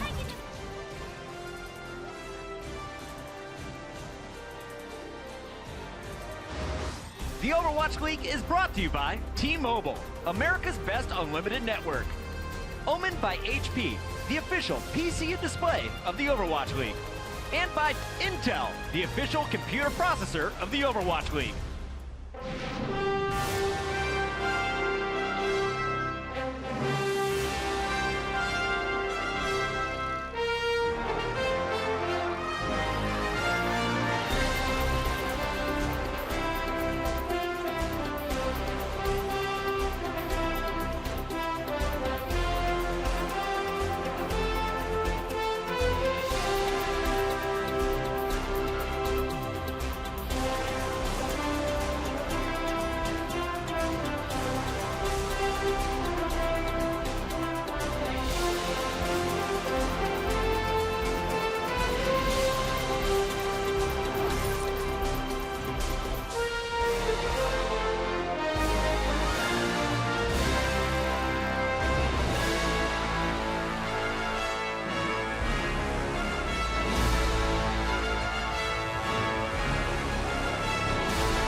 Welcome back, everyone. This is Zoe. We're about to head into that fourth map. However, I used the halftime wisely once again to get some information. As we already discussed, the stylistic differences of the D.Va players from Team Philadelphia Fusion. We know that Poco is more aggressive, more flashy. We know that Hotpa peels more for the backline and is a bit more of a passive player. Now, they talked to me about their results from yesterday. They said that they don't think that the D.Va switch actually had any impact on the results we saw from yesterday. So they kept Hotba in for today. And, you know, their game plan generally for this week was to have that Fragi Hotba tank duo. They feel like it's working out great for them. And when I asked about, you know, Hotba maybe being the reason Fragi plays a little bit more passive, if that is why they choose this D.Va player rather than Poco, which allows Fragi to go even more aggressive than what he usually does, they said, actually, that has nothing to do with which D.Va we're having on the stage. They want Fragi to be more passive to begin with, so this is just something he needs to work on. However, they looked like they gelled well. They were looking just as good as what we saw from Poco and Fragi. So let's see if they keep it up on map number 4. And for all the action, I'm going to hand it over to Semler and Hex. Baller. Thank you, Zoe. Sick. I mean, that is the kind of information that we need, though, because you know, you start speculating in terms of stylistic play, edge, who's standing out individually. Right. They want Fragi to be more passive. Good luck with that. At least they took the hammer out of his hand, but he's one of the most aggressive Reinhardt players I've ever seen in my life, translating that over to Winston. But exactly. It's his style, man. You can take him out of, you know. You can't take the heat out of the pepper, Hex. And he's a spicy one, that Fragi. He's a spicy one. I mean, he still gets rezzed a lot, right? Yeah. So it's still that is still something that they're having to deal with on Philadelphia. But at least today, as far as the results are concerned, hey, Fragi, you can keep working on, you know, on the spice factor, but you still got the win. It might be an adjustment period when Resurrection becomes a little less viable in the Overwatch meta, but we're still riding it out through stage 1. This is Philadelphia's set. They won 3 maps out of 4. It's already theirs, of course. We will continue to play out all 4 because map scores matter a great deal. So Philadelphia still has a lot to play for here. Map scores being a huge tiebreaker when it comes down to who makes the playoffs. Exactly, when it comes down to ties in the end. And so just to remind you all, if you're just tuning in, another bit of information that will be helpful for you. This isn't matchmaking. We are playing on the last patch. So we still have Mercy as a dominant force here with the Valkyrie and the double res. Keep that in mind when you're watching the game. Moving into this, though, it is going to be fun to see if we get to see more of the Doomfist, more of the variety here from Dallas, because it does seem like they want to try and change it up. And Dorado, that is one map where we have seen Doomfist in the past. Yeah, Doomfist just crushes in corridors. Doomfist, DF, Dallas Fuel, DF. Coincidence? Yeah, probably. You're onto something, Holmes. But he's very good here. He's going to probably be located on the bottom there. They might give up a lot of ground here because you don't want to send him really out in the open. You really want them to push the cart halfway through, and then it's kind of pick your path. You go left, you go right. Left is probably going to be Taimu shooting you in the dome. The right is going to be Effect punching you in the face. So not the greatest of options. See what Philadelphia wants to run here. It's going to be no surprise if they want to run a dive. Shadowburn can play everything. If they want to run a Widow, the world is their oyster here. I don't know if I misread that sign, but that sounded like really, really expensive fresh fish to me. Maybe because this is in the future for fish, you know, the fishing industry is still under pressure. Fish stocks still dwindling down to nothing, and so it costs $40 to get a fish now. Have you been reading The Economist again? But I wondered if a little detail there, tongue-in-cheek. Whatever, let's get into the action because we are about to begin. Philadelphia Fusion on the attack, going into the last map of this series. Dallas Fuel desperate to pick up a W today. Just one map would do them justice, would be a feel-good moment for them. And so you already got Carpe going to work. He's been very effective on the Widow so far this series. Already hitting the shot, he just needs to find the kills. Yeah, they are going to play a little bit far forward, try to get a little aggressive defense, but that is Coco all alone back there. Takes a huge headshot, has to back out. Now still being pressured by Shadowburn, who's trying to follow up that damage. Ooh, and they get the information early, at least as far as effect on that Doomfist. At this point, it's almost like, well, do we just assume that he's going to play Doomfist? He's been doing it pretty much every map. But now they've got confirmation. They can see that effect is there, and Carpe finds the duel. He wins the duel versus Taimu. A lot of DPS lost here for Dallas Fuel. But Chips has to resurrect Taimu right away to bring him back to full fighting strength. Hoppa takes out his opposing Mac, and that opens up a ton of sightlines for Carpe, who will continue to capitalize on it. Takes down Pilot D.Va. They were pushing pretty much unopposed right now. Where is Effect? He's had very little of his namesake. Yeah, not able to get that cart stopped in the archway. That's where you see the Doomfist. He hides out in the doorway next to it, tries to pick people off with a swift punch to the face, but it doesn't look like he was able to make it happen this time. Very similar, actually, to what we saw from Effect on Eichenwald, first point defense, where it didn't really seem like he was able to get any kills, anything going on that Doomfist. The resistance of a poorly made pinata was the Dallas defense right there. Able to get swung through, really no kills, nothing to speak of. They never stopped the cart from moving, and Dallas needs to find a strategy here that works a little bit better. They're not switching up compositions here. I think they're still really all in on this Effect Doomfist. Maybe just trying to get some practice with it. I mean, the best scrims are good enough, but there's really no good enough practice as far as actual live game. 100%, because here the wins and losses actually matter. Unlike in scrims, please players stop saying that you win scrims. That's the last thing I want to hear. So, there it is. Shadowburn gets the dive on Coco. Managed to pick him off, and we'll see if he gets stuffed later for the reading room. Instead, it is going to be Shadowburn looking to take advantage here. High ground, this could be an opportunity for him. He spotted out his target, and with the Dragon Blade, he could get a fresh dash, but Chip's going to be able to back off intact, although, as I say it, one of those reses has been wasted on Coco.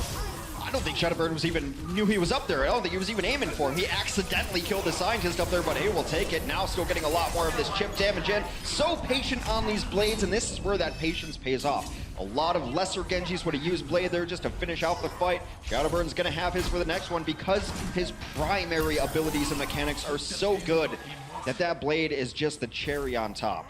It's that feel-good moment, you know? Warm and fuzzy. Everything's working out. He's got the blade to open the presents on Christmas morning, right? You know, it all just works out for Shadowburn. Which you learned in Ninja School, apparently. In fact, yes. In Ninja School, where he had to go. You know, there's pictures in his class, whatever. All right, moving on. He's got the Dragon Blade again. So this is going to be the big moment. As Effect is caught in the corner, not going to need the blade to remove him, though. Surely, as Effect is barely hanging on. And he goes for the ult just to stay alive, but it's not going to be enough. Effect wasted in the end by Carpe. This might be time to back out, I think, for Philadelphia. They're very happy with the ultimates that they got burned out of the other side, and this Transcend was now out of it. And that's one thing that you cannot overestimate. Shadowburn puts enough pressure on the other team, and as do the rest of his teammates, to force out a Transcend. Transcend is the anti-Dragon Blade. It does good burst damage, but not the greatest that it can go through transcending high health targets anyway. So they're waiting for that. Now with the Transcend gone, expect to see Shadowburn bust out that Samurai Sword. I like the little details there as well. Shadowburn with the Jiggle Peek. You know, trying to bait out the shot from Taimu. Jiggle Peek, is that a Pokemon? That is, that would be a really weird Pokemon. What would that Pokemon look like? You know, a thing of Jello? I don't know. With eyes. That is terrifying. Peeking at you. Taimu looks for an angle, ends up shooting himself in the foot there. Parry hook, I mean, as soon as this barrier is down, eventually just going to put those orbs into the barrier, so no joy for him. No picks, although as I said, there was an opportunity, doesn't matter. Shadowburn, he's found his single target. He's going to hack him to bits. Parry hook is out of it, and Chip Sayan as well, caught in the open. Shadowburn, yet again, getting the value for his ultimate. Unbelievable. Just finds a perfect angle there, and he finds both supports alone helping each other out, but it's not enough peel against the Dragon Blade. Once the one goes down, the other is absolutely over. Great kills there to take down the Zenyatta first, save his dash to find the Mercy second, but with no one else around, Mercy had no escape there. Can't Guardian Angel, absolutely over. Shadowburn, I mean, we can mock him all we want for holding on to blades too long, but that's why he knows what he's doing, folks. It opens up the second point completely, and it leaves Chip Sayan wondering, desperate, as he's got his little blaster out. How does Neptuno do it? Please, I must challenge. He doesn't. Sorry, man. There's only one Neptune in the league, Chips, even though you are a god tier Mercy.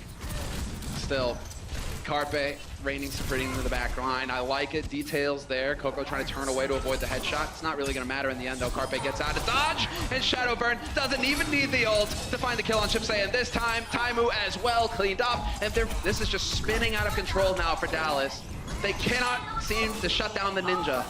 It's just a lack of communication overall. Eventually, Shadowburn will fall as he fell from the sky there, but look at this. The payload is making swift progress to the last point. Shadowburn should be able to get back into this mix rather shortly. A lot of ultimates coming online, and this is so smart from Philadelphia. They just wanted all of their free progress, and now they're going to bail, and they force out a Primal Rage of all things. Again, they're baiting out ultimates.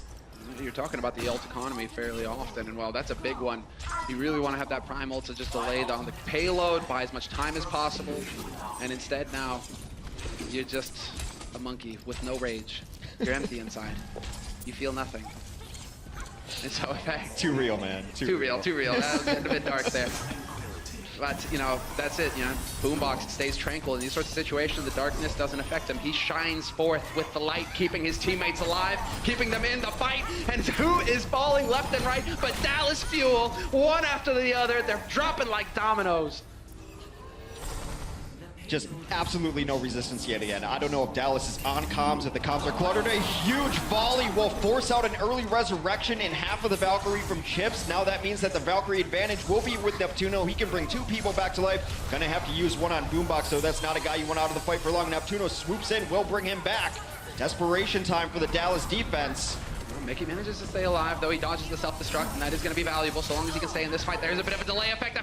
Speaking of which, finds Carpe looking the wrong way, and Harryhook is there to remove Shadowburn from the fight as well. Dallas Fuel finally here with a minute left on the clock for Philadelphia Fusion. They're starting to get some kills. They're starting to put a halt to this payload. 2 things. I think we see why Coco used his Primal Rage in last fight, because he had it up again, so clearly he knows his timings, that he's doing enough damage that he's going to be able to get Primal Rage up. Second, a lot of people question this Dallas Fuel roster of who's going to play Genji. Why doesn't Taimu play Genji? Where's Seagull where it comes to Genji?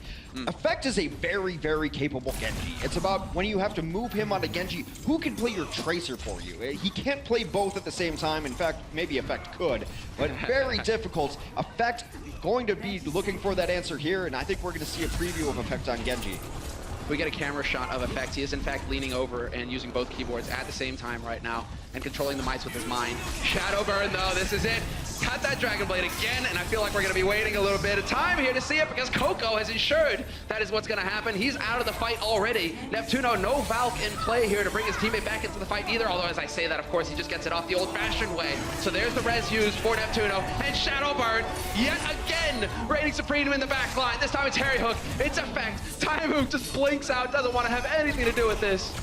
Shadowburn making them fight all where they don't want to be, all out here, but it does seem like it's going to be enough for Dallas to stop this at the final push. All blue in the kill feed thus far. Neptuno and Carpe will fall in short order. Hotba is going to be on Pilot Diva. Not exactly the stall mechanic you want. Fraggy Primal Rages, but even that 1000 HP not going to be enough. Dallas will prevent the payload here on Dorado, which has been one of their better maps throughout the Overwatch League. And on one of their better halves, the defense. And so, you know, much like on Eichenwald, they put up a solid defense there. They were able to go to work, but they stumbled when it came to the offense, to applying the pressure, opening up the points, and in this case, while just pushing the payload to its destination, which is practically on the 3rd point. So there is a long way to go here for Dallas, but if they can get fired up, this is a team that lives or dies by their emotions.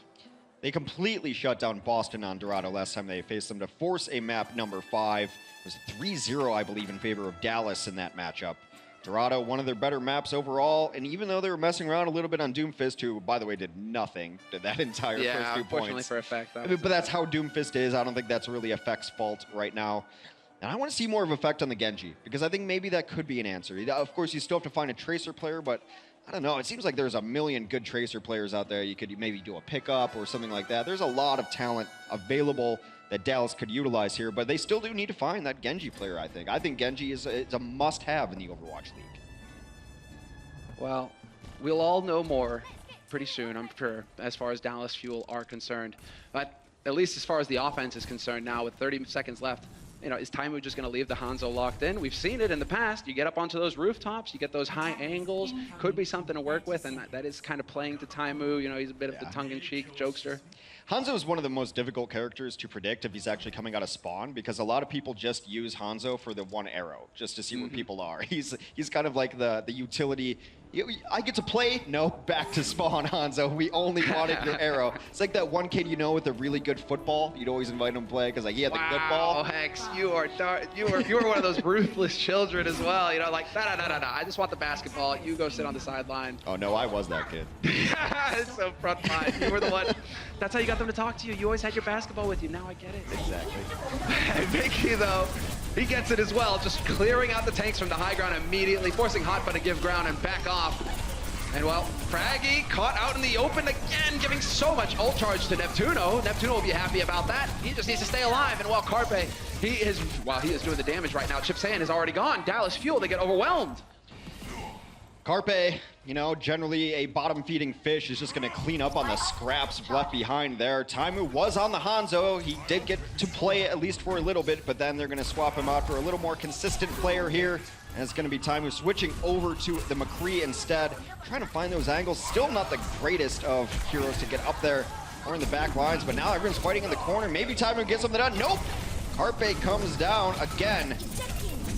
And they are just getting brutalized here. This is not expected from the defense. You want to stall out and make them earn every push, but you know what? It's kind of karmic justice. Envious did this to a team. Dallas Fuel, formerly known as Envious, did this to a team a couple times way back in the day where they wouldn't let them leave spawn on Dorado. Now, seems as though the tables have turned. This is where you start to tilt off the face of the planet if you're Dallas Fuel. In fact, he is definitely a fiery character. He cannot be too pleased right now with how things are going. It seems like Philadelphia Fusion now, they will play nice. They will allow Dallas Fuel to push at least up to the arch. You know, let them get up to the arch, and then you can take another fight there. And it's looking like that's what's going to happen, although Carpe, he did get caught, forced to use his recall early. Now, however, Effect is going to be vulnerable to the shots, and Carpe had a chance, but he decides to play it safe and back off. Well, he sees it was going to turn into a 2v1. If it was going to stay 1v1, I imagine Carpe would have tried to chase that down if Deflect was wearing off. Carpe is going to get into the mix here yet again. Almost finishes that. Misses the pulse bomb as well. Just within a razor's edge, but Dallas had to burn their Valkyrie because of all that pressure. Neptuno has his out as well. Yeah, going for the style points there. Still, one thing that is important here is that he is alive to challenge that point. We will have the surrender, or the self-destruct rather. Engaged, and Carpe eventually will find his kill. He gets rewarded. Of course, he's robbed. It's like taking candy from a baby. Chip Saiyan there with the res will take Mickey back into this fight. And they will continue as Taimu goes for the Deadeye, whips around. The shield is in the way. He eventually, doesn't get a kill because he gets it reflected back in his face. Beautiful play there by Shadowburn. He uses Taimu's own arms against him. Quit hitting yourself. Hotba and Carpe will come in to clean it up. Philadelphia Fusion's defense looking rock solid here. 2 minutes left. Shadowburn, he hears it, goes down, and then even during the blade decides to shut down Taimu. Oh, Dirty. blade on blade action, and in fact, he got the finish that he was looking for. At least he stomps. Well, he stomps. Why am I stumbling there? Shadowburn, obviously, from picking. It doesn't matter. From Shadowburn's perspective, it doesn't matter. He did what he came to do. Both supports down thanks to Hotba right there. Goes boosts and gets a nice headshot onto Ariuk. This fight is over yet again.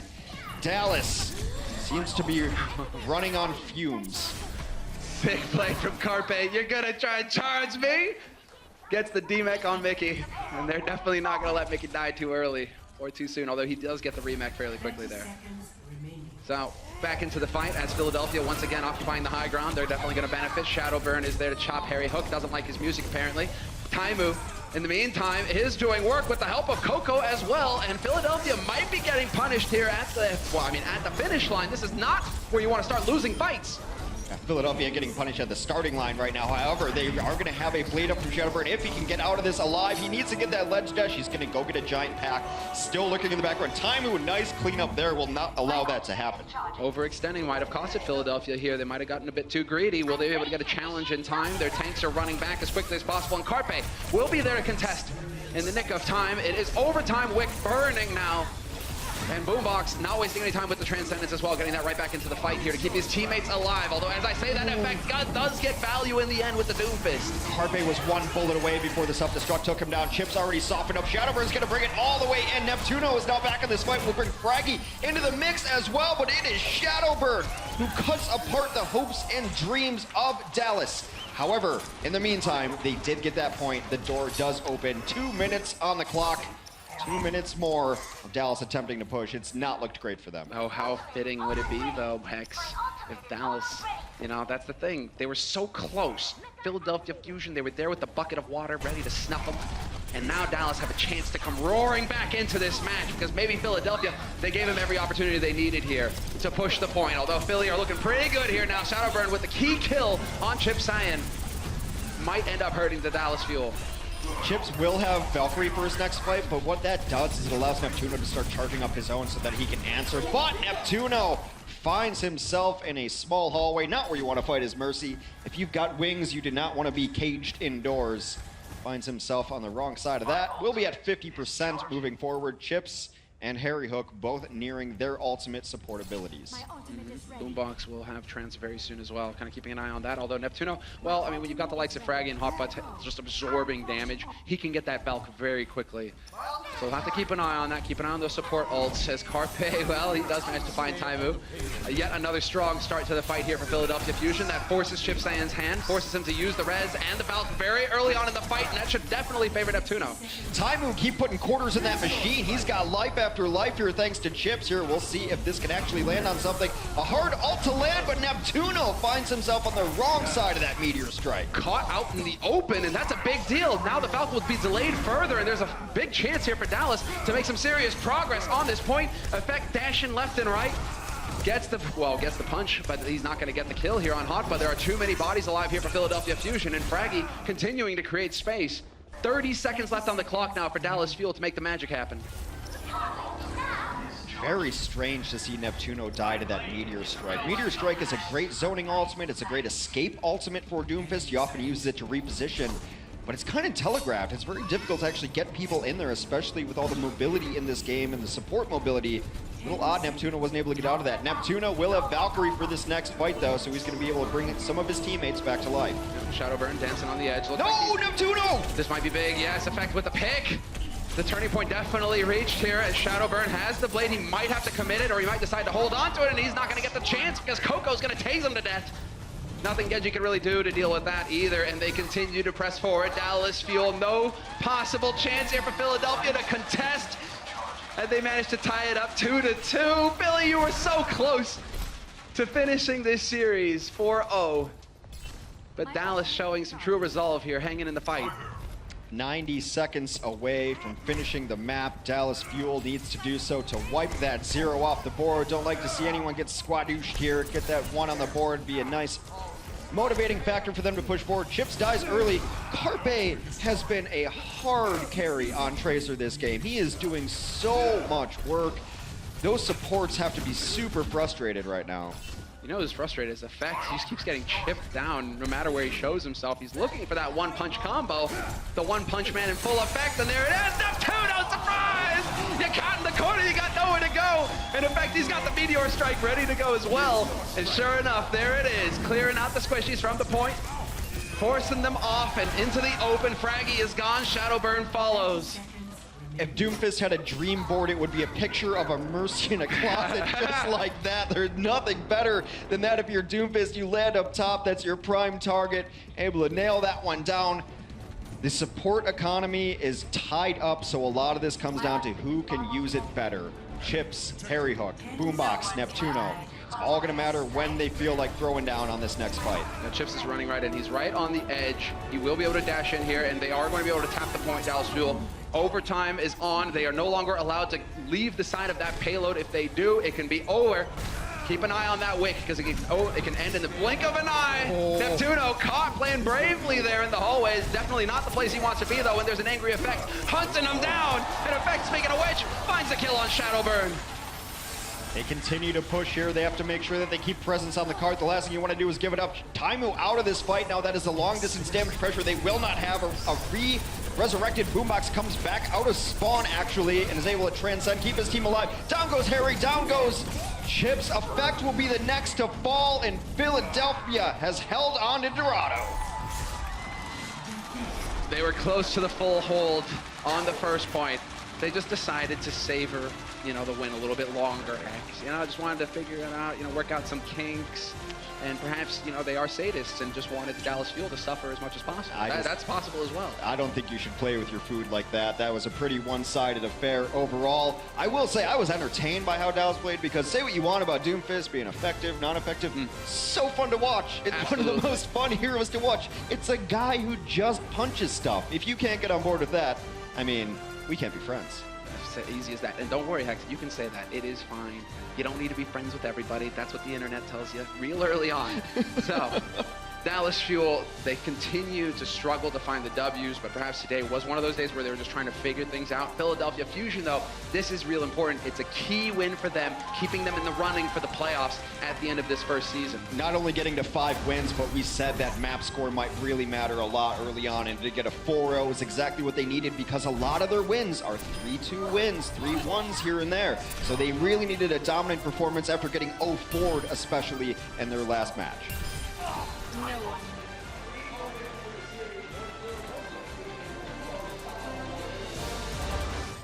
The Overwatch League is brought to you by Intel, the official computer processor of the Overwatch League. T-Mobile, America's best unlimited network. And by Omen by HP, the official PC and display of the Overwatch League.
Philadelphia is on fire right now. After losing 0-4 to the Valiant yesterday, they came back swinging and just shut down the Dallas Fuel. Welcome back. This is our post-game coverage. I'm Chris Puckett, and I'm joined once again. We got Crumbs and Reinforce on the desk.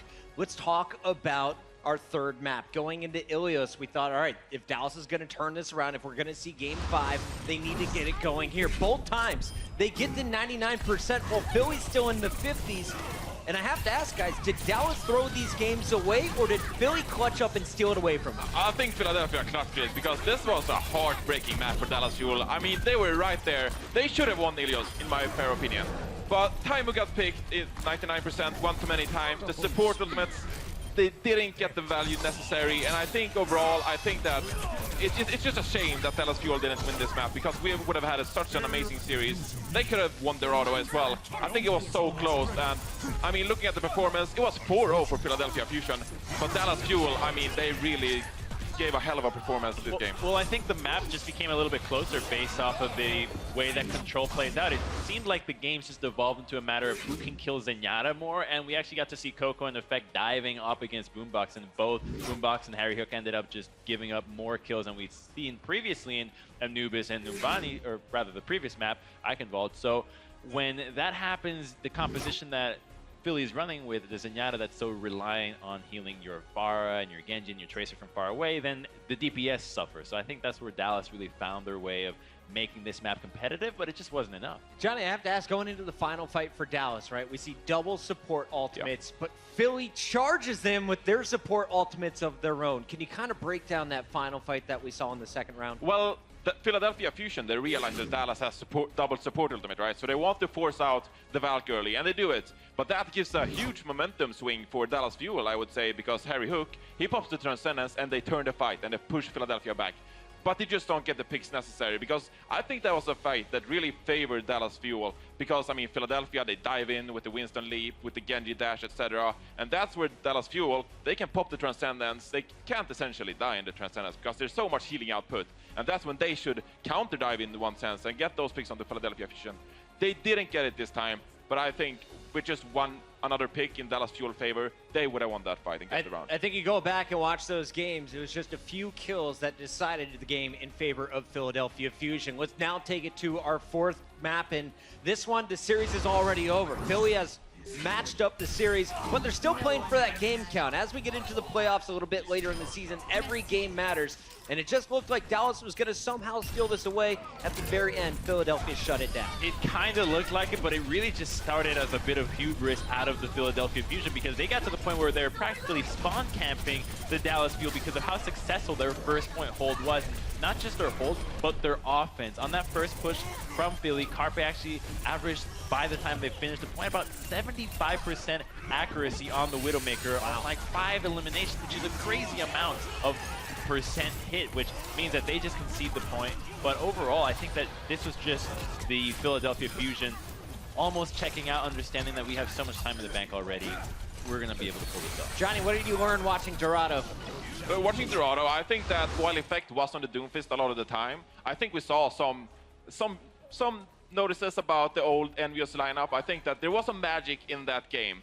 Because Dallas Fuel, they captured the first point on overtime, they got the second point on overtime as well, and then it got to the final fight on the third point. They could have gone their way as well. So both these maps, Ilios and Dorado, I think there was some envious magic in there. And I think looking at stage 2, these guys are playoff contenders. I think that the performance they gave today, even though it was 4-0, I think these guys should be classified similarly to LA Valiant as Philadelphia Fusion, even though they went down 4-0, because it was so close. And I think they would beat Gladiators, Florida Mayhem, San Francisco Shock on any other day. So you think that this Dallas Fuel squad that is now 1-6 will eventually be a playoff team? Yeah, stage 2. Stage 2, I think they are a playoff contender. Yeah. All right, well, we have 40 games before the official playoffs at the end of the season. Each stage has its own playoffs, so don't get lost in the discussion. But it's time to close out this post-game report with our player of the match, sponsored by Omen by HP. It's the man who stopped Dallas Fuel on both maps 3 and 4. Shadowburn, though, caught fire, all starting back on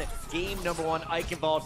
He kept it going all 4 games. How do you stay this consistent? And when you look at his kills, guys, 50% of the time, in fact 55% of the time, he's killing supports. But it's not just the time that he's killing supports, it's actually the time that he's holding ultimate. We love to talk about how patient is Shadowburn, and you can look at this statistic and think it's either patience or just not using his ultimate, but he holds it about 27% of the time, which is far and above the league average by about 5%, and that does mean that he's not using that ultimate a little bit less than anybody else, but you also have a lot of value coming out of these plays by him, which is also assisted by Neptuno, because we need to give him a special shout out for the Mercy proactiveness in assisting Shadowburn. Absolutely. If we could, we'd name 2 players in our player of the match, sponsored by Omen by HP. For now, it just goes to Shadowburn. Real quick to close this one out. You're going home, you know the Fusion is done for the week. You're going to watch all 8 of their VODs. How do you learn from this match against the Dallas Fuel in particular and try and protect your supports? Because Shadowburn was on them all match long. Well, we didn't see so much Junkrat or Rodog, right, that we saw from Dallas Fuel last week when they actually shut down Dive pretty well. I mean, went to 5 maps versus Boston Uprising, of course. So I think they have the ability to actually shut down the dives. And I think that a lot of the other teams, they start to understand. You look at Seoul, how they shut down Boston, of course, with Wiki on the Junkrat. So people know how to shut down the dive thus far. And I think that Philadelphia yesterday, when they went down 4-0 versus the Valiant, they're starting to crumble a little bit now. But I do think that their supports were their own worst enemies, because a lot of these plays end up being mistakes, and then they're trying to just help each other out to dig each other out of these mistakes, as opposed to just letting the play go. Somebody gets caught out of position, and especially like Dorado point 2, Coco gets cut out. They're forced to blow Valkyrie, res him, he dies again, res him again, he dies one more time, and instead of taking the fight at the very last point of point 2, they just chose to do it all at once for nothing. All right, so some mistakes from Dallas that they need to fix, but I think Philadelphia Fusion, they're definitely our Jekyll or Hyde squad. That is from Chanman on Twitter. I see you, buddy. Today, it was all Hyde in the Fusion, get the big 4-0. Coming up next, though, we take it to match number 2. New York XL beat Seoul last week. They're trying to go up to 6-1, but they got to get through the Dragons first. We'll see you with that match in just a few.